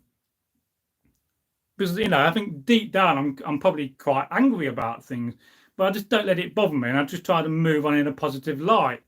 But it's okay burying your head in the sand, but you got to at some point deal with it, which is one of the reasons why I've been making these mental health videos, because it's also about I'm doing these videos to help people, but I'm also at the same time trying to be a bit more honest and open with myself, but also to you guys, so you guys can understand what I've been through. And if I can help somebody to get through what they're going through, then if it's just one person for each of those videos, then I've done my job. And I can say to myself, yes, I can put my hand up by saying I've made the world a better place. I've changed somebody's life. I've created positivity and love and kindness in the world. And then Bruce Dog says, yes, family disputes are very common. Well, yes, tell me about it. But thank God we don't live 1,000 years ago, or they would have burnt my house down with me in it. Nailed the door shut first. Yes, so on that point, I think I'm going to say, I know I stayed on a bit longer. It's been, I was going to do an hour live stream. I did 90 minutes. I'm now 2.5 hours. And I probably could carry on doing more. Because I do love doing these live streams with you. And, it's a nice distraction for myself. And it's nice to feel loved and wanted in the world. Because, all I want in life is to be loved, to be cuddled, and to be cared for by somebody that I'm going out with. And I partly have that and I partly don't, but I can't really talk about that because my girlfriend doesn't want me to talk about it. Which is a whole entire story, but yeah. And I probably already said too much there. If you see this video, she won't talk to me again. So that's why I can't talk about my romantic situation. Even though I really do thank you guys when I did that video in the shorts feed about my situation, well, it could be 6 weeks ago. And I did a poll on the channel, which I've had to delete. Well, I did take a picture of it and you did give me some really good advice. And I think the video is just been unlisted as private. It's still there fundamentally so. Because I really appreciated you guys taking the time to give me your wordly advice. So let's just go back. And don't forget, guys, do like the video.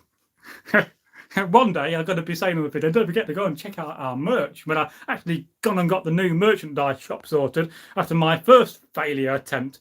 But, you know, if you don't make a mistake in life, you're not going to learn from the process and do it correct the next time. So we have a comment here from Brett Arnold. Greetings, brother. How's everything? No, I'm good. Thank you very much. Yeah, you know, I'm good. I'm a bit thirsty. I'm running out of water. I've got a little note. Wait a minute. I've got some orange juice here. Oh, there's a saviour. Oh, the gods are looking down at me. Let's hope you don't spray everywhere and so-called my Viking kit with orange squash. Yeah, so I'm good. You know, most of the time I'm 99% good and I'm 1% bad. So, you know, I do get days when I just don't feel like doing anything and I do feel down. But I think that's a part of the process of what I've been through in life. But yeah, but I'm good. Yeah, and you know, and every day is another day. Every day is another adventure, and it's always lovely to see you guys. And perhaps I shouldn't have given up doing regular live streams throughout all these times and periods. So I apologise for the fact that I've not done regular live streams. Because a lot of me thinks, well, you know, there's a part of me thinking, oh, it's a lot of work doing a live stream, and I've got to devote time to it. And if I try to schedule it, it's just not going to work with my mindset. So I'm just trying to do one every day if I can, or at least 5 or 6 a week is a way forward for me, because it means, and I may not plan the time, I may not always send a message out on the community post, but at least you know at some point you'll see me on a live stream every week from now on. And I've got to try to keep up with that as well. Because it's a really such a great way to interact with our audience and my family, which, you know, I hope you see me as your family as well, because we are a kindred, we are spirits all alike, we all got the same, you know, sort of aspects and same thoughts. So let me just read these comments. So yeah, so I'm good, Brett, but how are you, my friend? Please let us know in the comments how you are. And he says, I love the setup, looks amazing. Yeah, apart from the bit up here, which is modern. And at some point, I saw a really good video on TikTok where a woman's got like a lot of wood on the walls and made it look like a longhouse. That would be my ideal situation. If I could do that, spend a few £100 and get some natural wooden planks sawn at a wood mill, maybe offcuts, I'll go down that route. And then this is just some of the weapons we got, and we've got like, you know, Anglo-Saxon T-shaped axe. We've got a good old sea axe made from a machete. I love this one of my favourites. We've got helmets. I made that when I was 16. A lot of this stuff we've already covered in a lot of videos, but I will actually think about doing a live stream. We'll do a weapons reveal. One maybe where I'm sitting down at a table, so I'll just give myself a bit of a break from standing up all the time. So yes, and you know, warm welcome to Northworthy, Brett. You know, do enjoy our content, because we've got an awful lot of content. And at some point, because I've already created a channel called Northworthy AI, I'm going to start removing some of the cheesy, cringy content. Although I also got another channel called CapCut Cringe, so I may put it on that one, and just try to reduce and slightly slow down on the content and just try to improve the content and not put some of these daft filter videos on and some of the daft TikTok videos, and maybe put that on another channel. And I do have an awful lot of AI content I've made. You know, there'll be 1,000 videos at least where I've got AI making videos for me. but I'm not putting them on this channel simply because I just don't want to, upset the small minority that don't like that sort of content. Martin says, yes, and just thank you, Brett, for liking our setup. We've always tried to go for a kind of a look where we're well off Vikings and we've got the ability and the money to hang up wool on the walls and everything's authentic because we don't do non-authentic items. It just tries to give you that impression when I'm not actually, showing, the far beach stuff at the back. But if I stand a bit further back, then you won't see it. But then in the old days, I used to have a bit of Hessian. So perhaps in the future, I'll dig out my Hessian or bet some wool up there just to hide that bit. But yeah, something to work on. Then Martin Hale says, could I ask you a question about households? Well, please do, because there's sort of an interesting, rank in the military structure of the Saxons. But there are quite a few specific rules when it came to households. They had to have a walled enclosure, mainly made out of, mostly it would be a wooden, palisade around it. And they also had to have a tower, I think. So there are quite a few regulations that came in throughout the Saxon period when it came to what households should have, or husholds, and how they should live their life. And then Opperten says, Herdman, yes. Then Brat says, I haven't seen much, but I will be looking at some videos. Well, there's so many videos to look at. I mean, it depends what you want to look at. We certainly look at the medieval weapons in the long format videos. Quite a few of them are very good. There's an awful amount of stories from back in the day from Tyrkia, which will mostly be Viking stories from the sagas. There's quite a lot of folk tales from all over Europe, including one from Japan, which I told recently.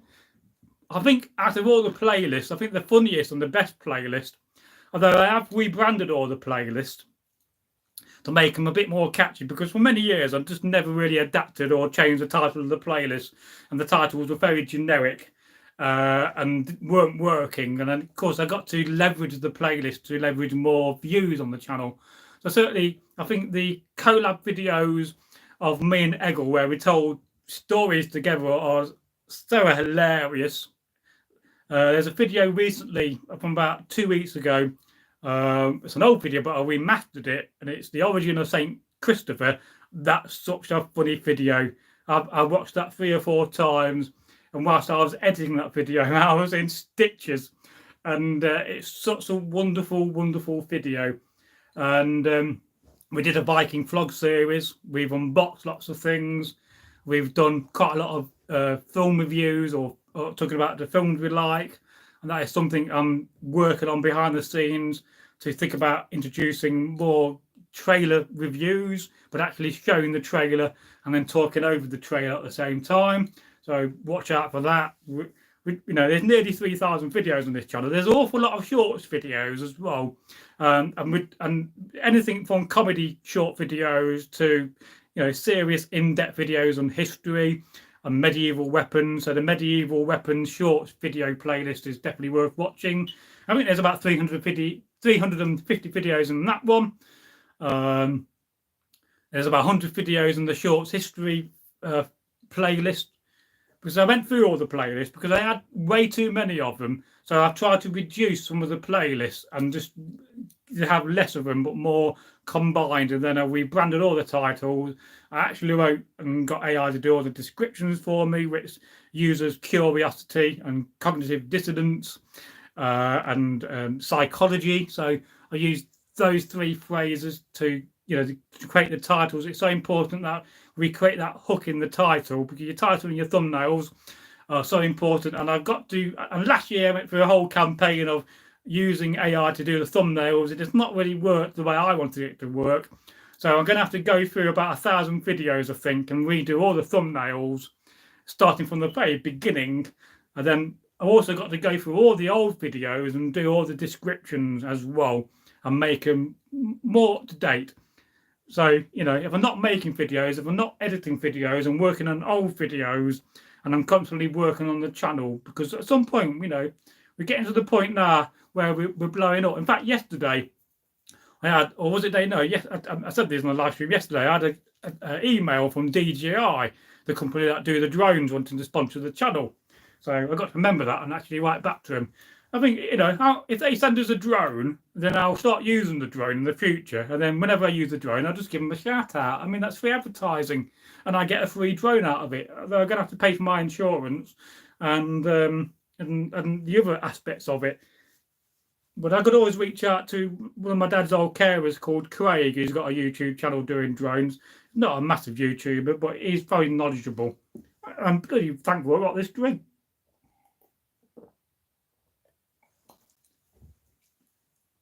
And we've got shields, we've got swords, and more swords than I could ever possibly use.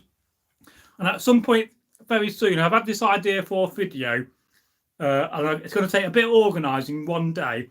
I'm going to see how many weapons I can actually carry as a Viking or a Norse warrior. I'm going to see whether can I carry 4 swords, can I carry 6 axes, can I carry 4 javelins, can I have 10 sea axes on me. I want to just do a ridiculously stupid video seeing how many weapons I can actually carry. And I got it down on paper where I've been calculating the amount of videos I could possibly carry without being too heavy and without, being to the point where I can't walk. And I reckon it's going to be, in my estimation, I reckon it's going to be 27 weapons. So I'm going to have to carry, 6 axes at least. I'm going to have to carry, at least 2 swords, 2 lance axes, 4, a spear and 3 javelins. And then, of course, I'm going to have a bag with as many sea axes in as possible. What's in my bag? Well, look, it's my songbook. Then so I think that's going to be a really ridiculous and crazy video. What number of weapons do you think in the comments that I could carry? How many do you think I could carry and walk about my garden? And what should be the test? Should the test be how many weapons I can run with, or should it be how many weapons I could walk with? So I've got to think about that as well. I think if I can carry 27 weapons and still run, and probably wear chainmail as well, just for the hell of it, I think that's going to be a hilarious and funny video. And then I got to do a video talking about 10 of the most daftest questions I've ever been asked. So I got to film that one. I got lots of ideas written down where I've got the key basic elements of the video. So that's going to be fascinating. So please do check out our content and look out some of the playlists. And there's a very nice video from about 2 weeks ago where I did a close-up at my favourite sword, at my first one I ever owned. I've actually got to think about editing the video for the 10,000 celebration, which, because I went viral last week, I've had 1,200 new subscribers in a week. And now my other plan for the 10,000 milestone video, I'm going to have to think about doing that for 15,000 because I'm not going to be organised enough to do it. Or whether I just do it and just call it at some point, whether I'm on 12 or 13,000 subs, I'll just do it as a belated 10,000 celebration, but it's a location filming. And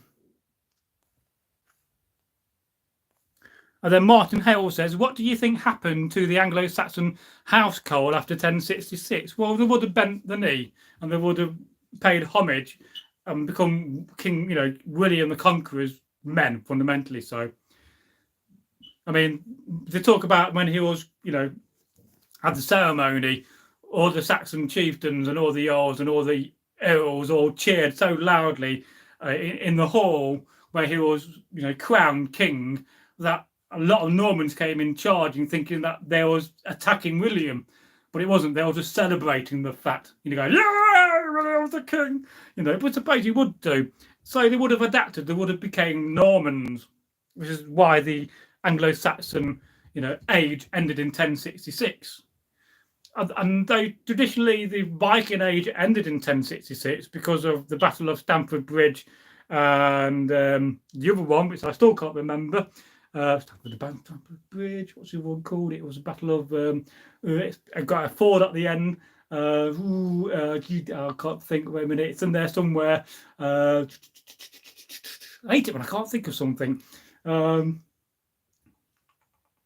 it'll come back to me later on when I'm in bed trying to not think about things. So yeah, traditionally, because King Harald came over, got beaten up by the Saxons, which left the Vikings in the right mess. That was fundamentally when the Viking Age traditionally ended, even though they were still raiding into Scotland and did some raids after 1066, but then that's traditionally when the Viking Age ended. And then we had the later medieval era. I mean, they were still Norse, but it wasn't the Norse in the same sense because they all at that point became Christianized, and then that became the later medieval period of the Scandinavia, and it's fascinating, because everything changed, over 100 years, and they was all wearing armor, and the weapons changed, and so forth. And then Offerten says, Offerten says, Hernmien is a bit uncomfortable and controversial here because of World War II. Well, yes, I can see that to a certain degree. And then household too. Yeah, again, I can see that. And then King Edward says, I'm guessing 10. Yeah, I think I can carry more than. I think I could probably carry 10 weapons now quite easily, to be fair. I mean, I could probably get, 4 spears, put a belt on with 4 axes, 2 lance axes, and 2 swords, and that's 10. So I think I can do better on that. I really do. So maybe it won't be 27, what I'm thinking. Maybe it may be around the 20 mark, but I'm just going to have to get all my weapons out and then keep walking away from the camera, pause the camera or edit it out, appear back on the camera, or maybe have all the weapons in front of me and then just each individually. I've got to think about the video process for that. Then as I gradually invest in more equipment, I want to do a video where I got all my equipment out on the lawn and on a nice cloak, and talk about survival equipment, but I don't have everything I need yet for that. But there's some very good videos like that on YouTube. And then Brett Arnold says, sound interesting. Well, it is. I mean, history is a fascinating thing. And what we do on the channel here is we respect our ancestors and our history. And it's about teaching you about history, but not doing it in the sense where you're bored to death. It's about doing it in a way where it's entertaining and educational at the same time. If I can entertain and educate at the same time, but you don't realise you're being educated, and I think that's a wonderful thing to achieve.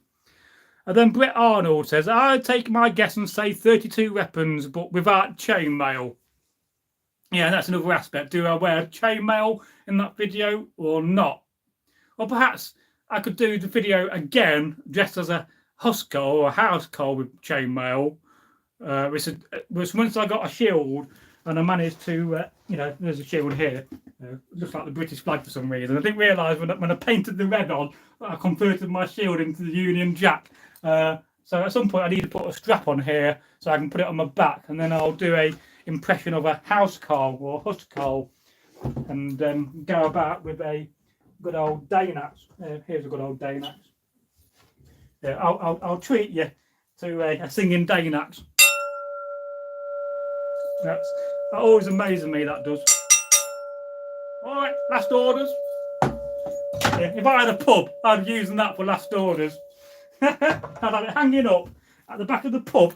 That'll be my bowl for last orders, and this is when you can't have any more beer. And then this is my Civil War songbook, because I'm a singer. So you'll see in here all the songs I could sing. I mean, there's literally dozens and dozens of them. And I've been told that on camp I'm very much missed because I'm the only one that knows the songs. You got lots of songs. You got Haul Away Joe. That's a good one. It's a sea shanty. You got Dirty Old Town I Song, New York Volunteers, Red Rose Cafe in Amsterdam. I love that one. Saturday Night at Sea. That's another good sea shanty. New York Girls. I love that one.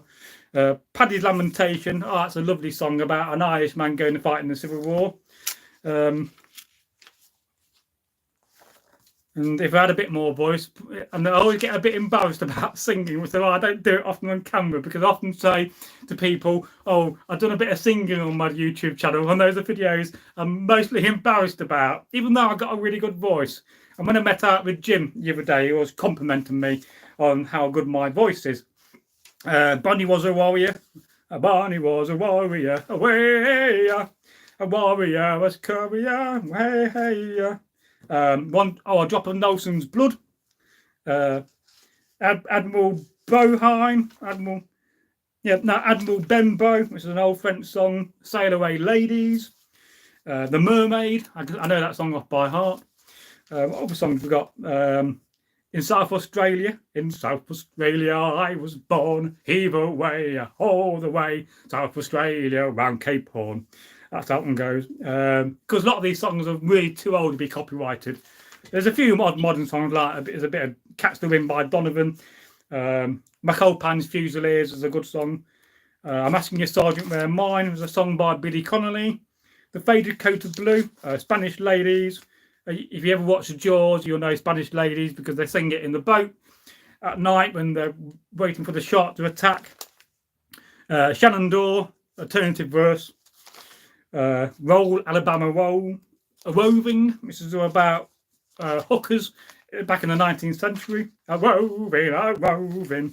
The Invalid Corpse, or Union Dixie. It's the Dixie song, but the Union made their own version of it. This is what we used to sing at the Confederates. He's Coming to Us Dead, Army of the Free. Just Before the Battle Mother, that's a good one. The Minstrel Boy, it's a little bit high pitched for me. Lever, Johnny Lever, another good old Irish song. Wait for the Wagon, I like that one as well. What's this one? Oh, Devilish Mary. Oh, that's a good one. It's all about a woman called Mary, and she's very devilish. Yeah. Orally. Roll the Old Chariot, which is a very long song. That's another sea shanty from the 19th century. Probably goes back to the 18th century. Brennan on the Moor, a good old Irish song. Wild Rover, I know that one off by heart. I don't need the lyrics for that. The Bold Fenian Men, that's another good one. Raising of the Moon, another Irish Fenian song from the 18th and 19th century. All for Me Grog. And grog is ale and came from an English admiral who invented it. Paddy Doyle, Babylon is Fallen, The Battle Hymn of the Republic, Battle Cry of Freedom, Rolling Down Old Muir Eye, which is another old sea shanty. I love that one. A Gypsy Rover is another good one, another good song. There's a tavern in the town. There's a tavern in the town, in the town. Escape of John Webb, Buddy Broke Locks. That's another good one. It's amazing how many of these songs I actually remember. There's nothing worse when you're trying to sing a song right on camp and you can't remember how the blooming song goes. And you're trying to, oh, how does it go? I know that, I know it, and you can't remember how it goes. Miss McGrath, Kingdom Coming. This is a song sung by the Slaves, but it's a really lovely song. Campdown Ladies, another famous song. When Johnny Comes Marching Home. Goober Peas, what about peas? Bonnie Blue Flag. Tramp, Tramp, Tramp. Tom Jeweler. Tom Jeweler is a bit of a weird song. It's about a man that goes in the wild and captures a woman, rapes her or murders and buries her on the ground and stamps his feet on the grave. So it's a bit of a odd song, that. It's an old Western song. Coolgary Mountains. For some reason, I got All from McGrog again. Men of Harlech, The Girl I Left Behind Me, it's a war song. Yellow Rose of Texas. The Army Bean, 'tis the bean that we mean, and we eat as we never ate before. The Vacant Chair. Goes to Fight with Mitch Siegel. This is a song from the American Civil War from a German perspective, and you have to sing it with a bit of a German tone. Marching Along. Sweet Evelina, that's another lovely song. Cockles and Mussels, Irish song. What's this one? Oh, it's Wasn't the Bow, a sea shanty. Mister, here's your mule. It's all about a man that goes to camp and some Union men have nicked his mule. And he goes on singing about, hey, Mister, where's my mule? Gary Owen, Irish song. Haul the Bowline, that's a sea shanty. Old Folks at Home, written by the famous Stephen Foster, a famous prolific songwriter. Perhaps one day I'll do a live stream. Would you like me to do this one day and sing you all these songs? Hi Barbary, this is a pirate song talking about from the 19th century, talking about a man of war ship that met a pirate ship and they had a big fight. Blow the Man Down, old song. Drunken Sailor, everybody's heard that one. Cindy, that's another Stephen Foster song. Wing the Bow, Watchman. Henry Clay Works, another prolific songwriter from the mid-19th century in America. Sarah Jane, that's a sea shanty. Old Dog Tray, that's a song about a dog called Tray. Again, that's by Stephen Foster, if I recall. This is the proper version of Dixie. Not all of them have titles written down, like this one here. So I got to look at the lyrics. Oh, this is all, if you only had a moustache, hey, moustache. That's that song by Stephen Foster again. Marching Through Georgia, but for some reason it's not there. Perhaps it's fell out. Whiskey Johnny, that's a lovely song. And I could literally sing that song for a good hour because I can just make the lyrics up as I go along. Oh, I'm a good old rebel. Well, I'm a good old rebel. No, that is what I am. As for this Yankee nation, I do not give a damn. What's this one? Oh, the old flag of the Stars and Stripes. My Kentucky Home, good night. Razor Rockers, another good song. Richmond is a hard road to travel. That is a very, very difficult song to play on the harmonica. Oh, Susanna. Again, I think that's by, I just mentioned, Stephen Foster. Lovely Fan. Jimmy Crackcorn. Song of the First Arkansas. Night of the Doodles. The Fall of Charleston, which is a song going back to the American War of Independence. Somehow we got Levi Monkey Mike, which is by a singer from the 1960s. What's his name with the banjo? You know, it'll come back to me in a bit when I don't need to know. This is song 100. I'm on already. But there's no title of this one. If I only get a moustache, I got that down here twice because I like it so much. Eliza Jane, and that's whoever got up to. There's 102 songs in here, and I know every one of them. And I can sing them on camp when people bring me beer. Of course, I've got a loud voice. But yeah, so, and that's my Civil War songbook.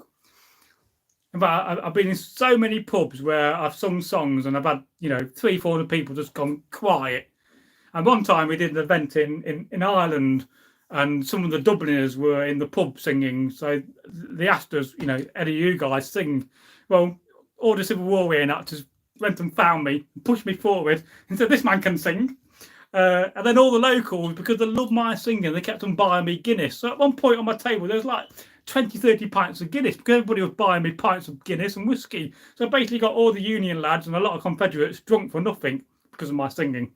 I'll just go back to your comments.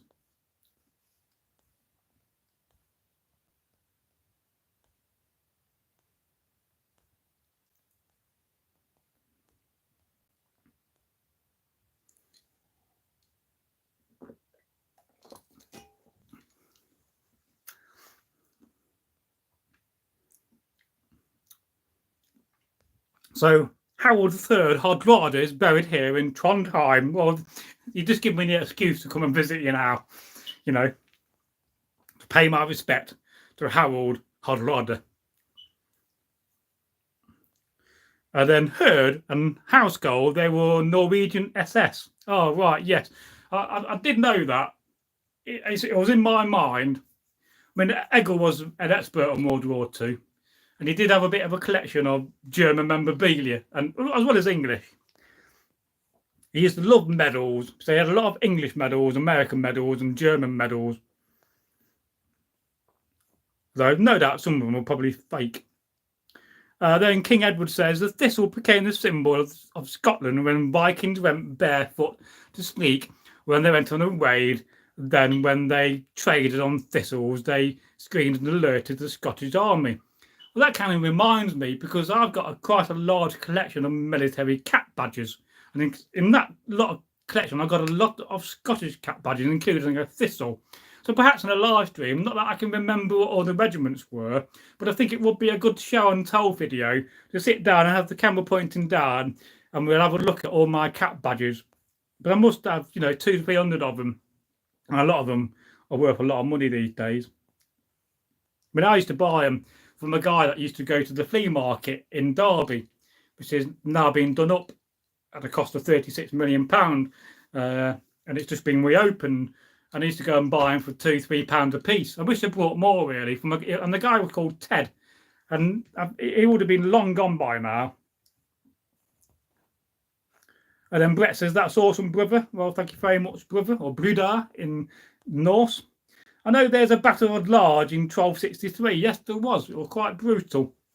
But of course, the way they would have fought would have been different to the Viking Age, because the fact that, armour and weapons have progressed and were probably more brutal. But perhaps down the line, that could be another era history we could get into and actually think about having a representation of the post-Norse era. It's a bit gassy, this. And then King Edward says the Battle of Large was the last battle fought against the Vikings in Scotland, which I believe took place before William Wallace fought against Scotland and became the protector of Scotland. Yeah, I think that's true. But it's a little bit of that history which I'm not massively familiar with. Well, I am, but I've just not read about it for a long time. I got books on it. I got too many books. King Edward, that's interesting, said Offerton. And then King Edward says, another interesting fact that the Vikings also sided with the United Kingdom of Picts and Scots against the English. Yeah, I think that's right. And we have a comment here from Larry Gooseman, said, Scal Blaggy. Well, scout to you, Larry. How are you today, Larry? Let us know in the comments how you are. And I hope you've enjoyed me reading all those song titles, which I've never done on camera before, and a little bit of singing, but perhaps I think in a live stream, if you would like me to just have a proper live stream where I will sit down in a comfortable position and sing you all those songs, I think that would be, and I would be willing to step past the embarrassing aspect of singing on camera, but I think it would be quite fascinating. And then King Edward says, I made a typo error in the last comment. I meant to fought this Scotland against the English. Oh, well, nobody's perfect. But, the amount of typos I've made, especially in titles. I did one the other day when I meant to have banging at the beginning, and I had something completely other than banging. But of course, I often rebrand the titles when I run it through the programs I use. And then Larry says, how many songs did they have back then? I would love to hear them. Well, literally hundreds and hundreds. That's just a fraction of the songs that are around and known and recorded, especially from the 18th and 19th century, and even the 17th century are recorded down and written down. That's the advantages of books.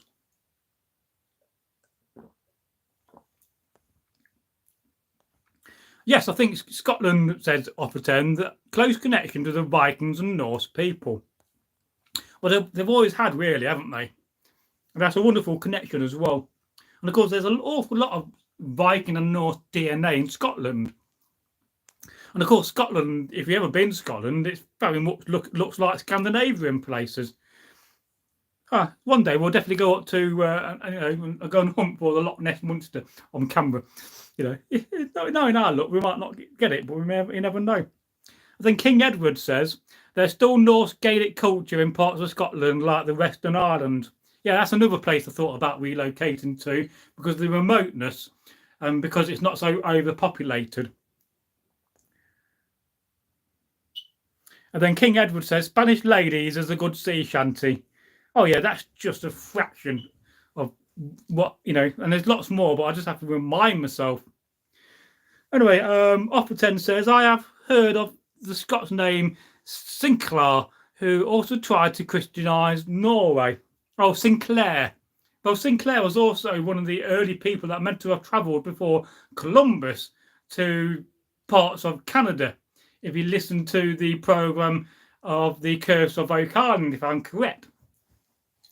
It was a knight, and it will be in the 14th century, I think. But I may be mistaken.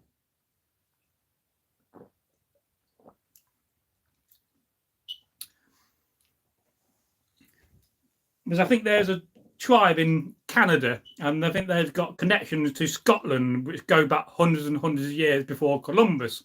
So how do they have that connection? And I think the connection is with the language. But again, you'd have to watch The Curse of Oak Island to see them talk about it. But no doubt there's other videos. And then King Edward said, you should visit the Outer Hebrides, my favourite place that I've been to. Been there 3 times. Yeah, I will do. I do want to travel. I'm going to invest in some kind of a van, like a long wheelbase van or a short wheelbase van, and put a bed in it and a sink and maybe a little pot-belly stove, and just go and travel. It's my aim. So that I can, but I'm also going to have to manage the channel. So we've got to think about that as well. Have videos in hand. So that's going to take more organisation, which is why I'm editing videos and having videos in hand already, because I've got about 50 long format videos ready to publish. Everything's been done, or the metadata, or the descriptions, or the titles. A lot of them there's quite a lot of Dave the Cat videos as well, which I've made as well, just to add a variety and to keep Dave the Cat going. And hopefully AI will get better and those videos will get better. We'll see. We'll compare it in a year's time to see what Dave the Cat videos are like then as to now. And then Larry Gooseman says, what animals did the Vikings own? Cats and dogs? Well, yes, certainly. If you think about Anglo-Saxon and Viking graves, then an awful lot of cats and some dog skeletons have been found in graves, although they weren't like pets as we know it. Although cats would have been more pets than dogs were, but dogs were working animals fundamentally. So, but we certainly know those sort of things were happening. I don't know whether they had rabbits and stuff like that, or whether they had pet ravens or pet birds is another aspect I'm not sure about. But of course, if we try to think about the old concept of pets today, and we think about pets, 1,200 years ago, it's just a whole entire different concept. And it's a bit like if we relate it not to pets but to gardening. So we certainly know in Scandinavia and certainly England, the Saxons and the Norse had a form of garden, but it's not like a garden you'd see in the videos I have or what we used to when it comes to gardening. There would have been herb gardens and little spaces where they would have grew the plants and the herbs they needed to have them locally sourced. And certainly there's evidence of that within archaeological digs, and that's quite fascinating. And then Larry says, is your job being a reenactor or is this just a hobby? Well, no, fundamentally, I am self-employed. And my self-employment, even though it's what you classed as not gainfully self-employed, and I'll explain that in a minute, is a content creator.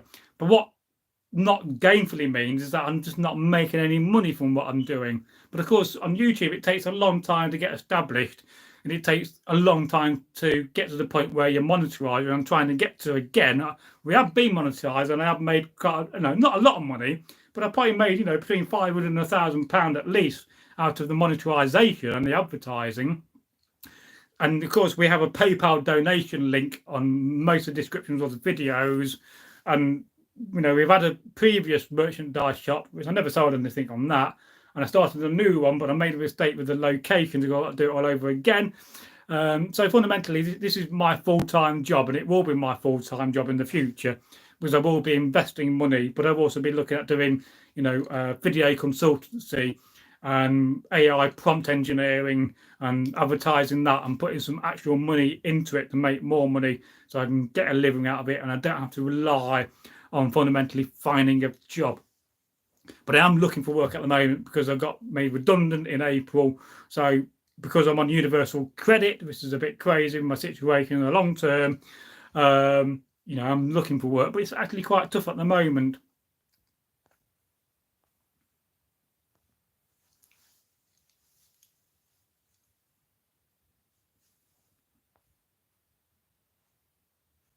So yes, the long-term aim has always been to leverage an income out of YouTube. And the thing is, with YouTube being a favourable business model, so what I mean by that is, if you take, let's say, any traditional job or business, it's classed as non-favourable. But what does that fundamentally mean? So let's say, for instance, you may be an electrician, or you may be a plumber, or you may have a business, importing and selling goods. So, if I came up to any of those three individuals next week and said, right, there's Derek or Olaf the Viking, and he's an electrician or plumber, and I say to him, great, you're making £50,000 a year. That's good. And you're working 40 hours a week. Now, can you double it? Can you work from next year? Can you do 80 hours and make £100,000? There's a problem there, ain't there? Because there's no way you could work 80 hours a week. You could employ somebody, but that's only going to grow your business so much. So on YouTube, it's classed as a favourable business model. What that basically means, so there you are, you're established. You got to the point where you got 30, 50,000 subscribers. You got an awful lot of content like we have.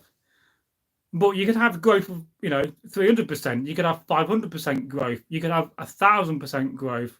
Or you could have 10,000% growth if your channel blows up and everything goes through the roof and your stats just start doing this and going vertical. If you go vertical, you're laughing.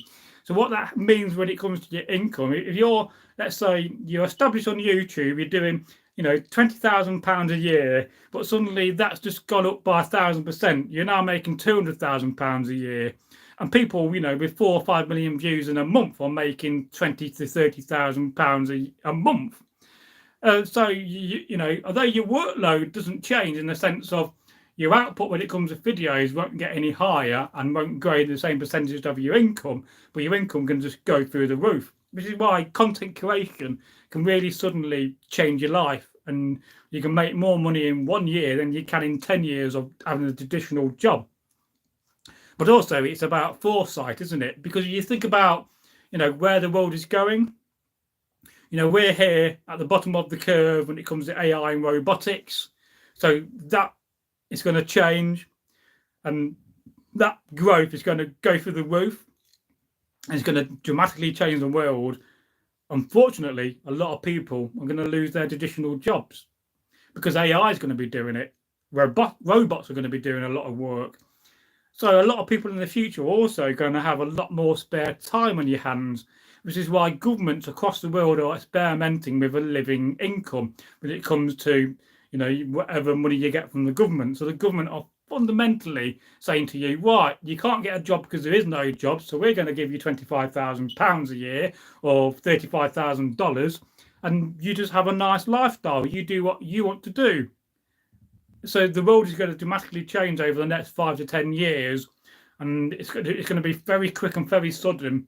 So one of the reasons why I got into content was basically because I saw the world changing, 10 years ago, fundamentally so. And I started experimenting, making content on YouTube. In fact, or 12 years ago. I started off just putting up videos on another channel, random videos of various things. It's still there. And then I started with a gaming channel after that. And then that led to this channel. But I've had other channels in between as well, which I've experimented on.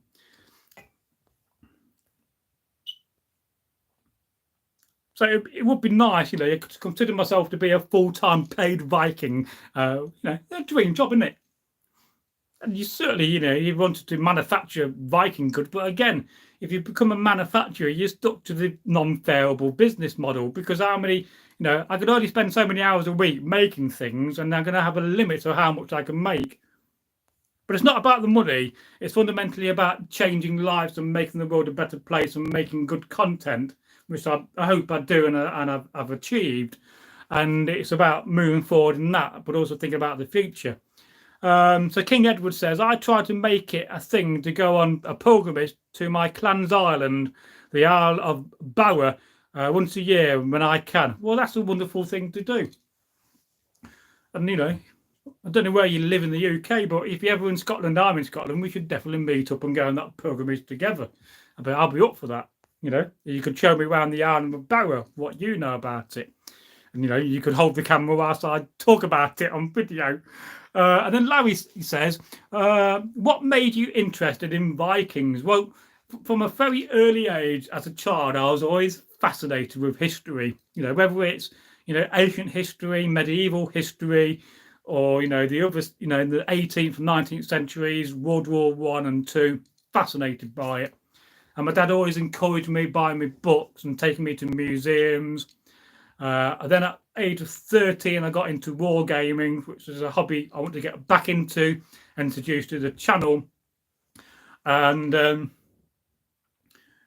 then, I've always had to think about the Viking Age. And of course, where I come from, Derby, is fundamentally one of the old Viking towns, because, the Vikings invaded, in the early 9th century, kicked out the Saxons. It was called Northworthy back in the day, which was the Anglo-Saxon settlement of Northworthy. And then the Vikings came, kicked out the Saxons. Saxons fled, probably most of them, unless some Saxons wanted to actually become Vikings. I don't know whether that happened, but I like to speculate it did. And then they called it Diarby, which is where Derby comes from. And it basically means a settlement surrounded by woods and deer. So Diar is deer and B is settlement. So it became like Deer Town. And it was a very wooded valley, very overgrown. And so I've always had that fascinating, ever since I was a young teenager, when I met Richard Felix and went on one of his medieval tours of Derby. That fascinated me. I used to go to the Heritage Centre back in the day when it was open. And, I saw Vikings there. And then at 17, I was in the Venture Scouts. I was into rock climbing and caving and canoeing. I was a rubbish canoeer, windsurfing. And then when I was 17, with a friend of mine called Sean, I went to a war game show in Sheffield and met a guy called Huggy Bear. What's his name? Huggy Bear. It was his nickname. And they recruited me and Sean into the American Civil War Society, which at the time was really big. They had 2,000 members and it was massive. Not so big these days. Then in 1999, after being reenacting for about 5 years, well, it would have been 6 years actually, I was at an event at Kirby Hall, a massive multi-period event, everybody from the Bronze Age up to World War II. And I bumped into some Vikings who I was waiting to go onto the battlefield with the regiment I was with. And I think that would have been the 20th Maine. Of course, everybody knows the 20th Maine from the Gettysburg movies.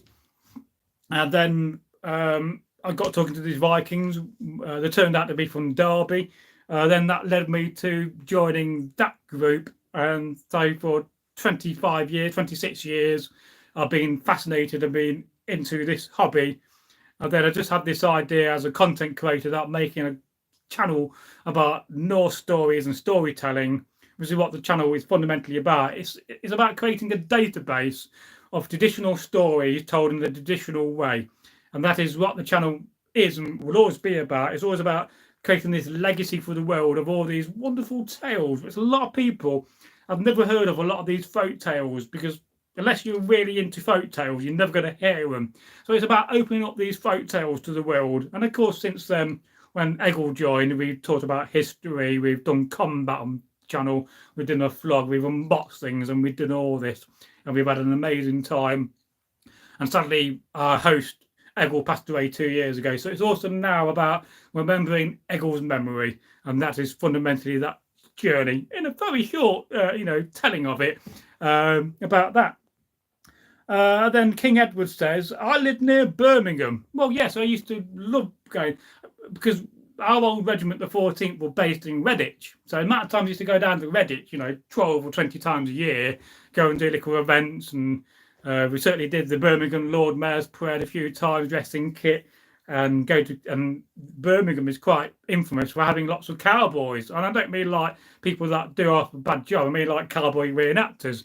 The Western scene is massive in Birmingham. So we used to go to, dances and various events, and because it was all about having a few beers and enjoying ourselves.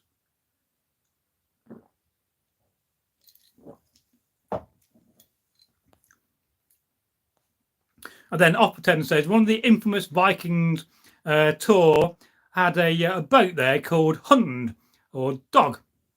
It was the name tour, the dog, one of the craziest Vikings from the north, so dog was the important livestock animal. Oh, well, I'll have to remember that and look into him and perhaps tell his story on the channel. It's not one I'm familiar with. So, Tor, I'll have to remember that. Remind me in the future if I don't remember tonight and write it down on a piece of paper.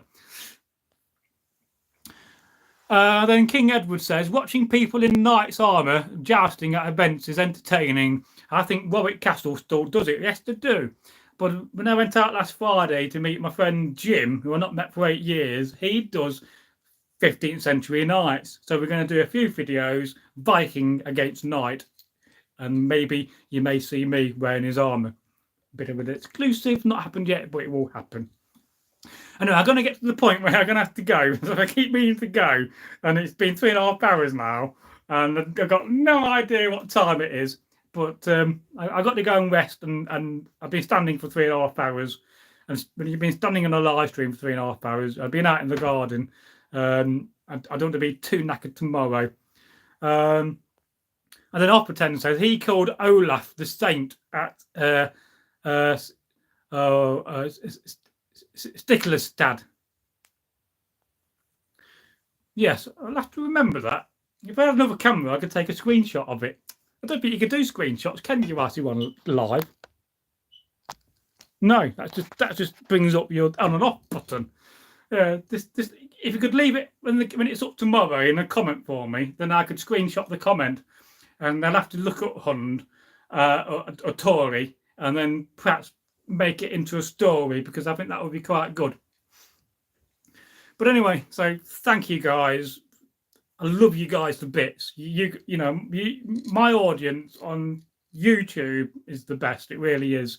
And we have created such a lovely dynamic family, and you're so welcoming and you're so warm and loving towards me. And I love you guys. I really do. I love you guys to bits with all my heart. You're just awesome, awesome, awesome, awesome. I can't say it and stress it enough. And this will appear live tomorrow when it's rendered through YouTube, and I won't do what I did 2 weeks ago where I accidentally deleted a live stream, which I'm gutted about. So yes, thank you. And I'm gonna get a bacon sandwich now off of 10 and think about you whilst eating it. You'd be going off live stream a minute. Oh, curse that braggy. Talking about bacon. I've already got reindeer to eat. So yes, all being well, tomorrow night, if I'm not too knackered, which I don't think I will be, we'll do another live stream. And if you've got any suggestions, always do leave it in the comments, and then I'll look at that. And I'll bid you farewell. I'll bid you a good night. Reminds me of the James Bond woman character, Miss Goodnight. Do love a good James Bond film. I can't wait to see the new James Bond, and I've been watching the new Doctor Who series a little bit. I've seen snippets of it, and I quite like the new Doctor Who. But I've heard about the new Doctor Who is going to be another woman, and I'm really excited who it is. But I will leave that to another video. So it's a good night from me, and don't forget to check out our long format, and you'll love it. And it's such great content, and I can't wait to sit down now and get out my Viking gear and have a little bit of a rest. So good night. Thank you. I'm going. Bye.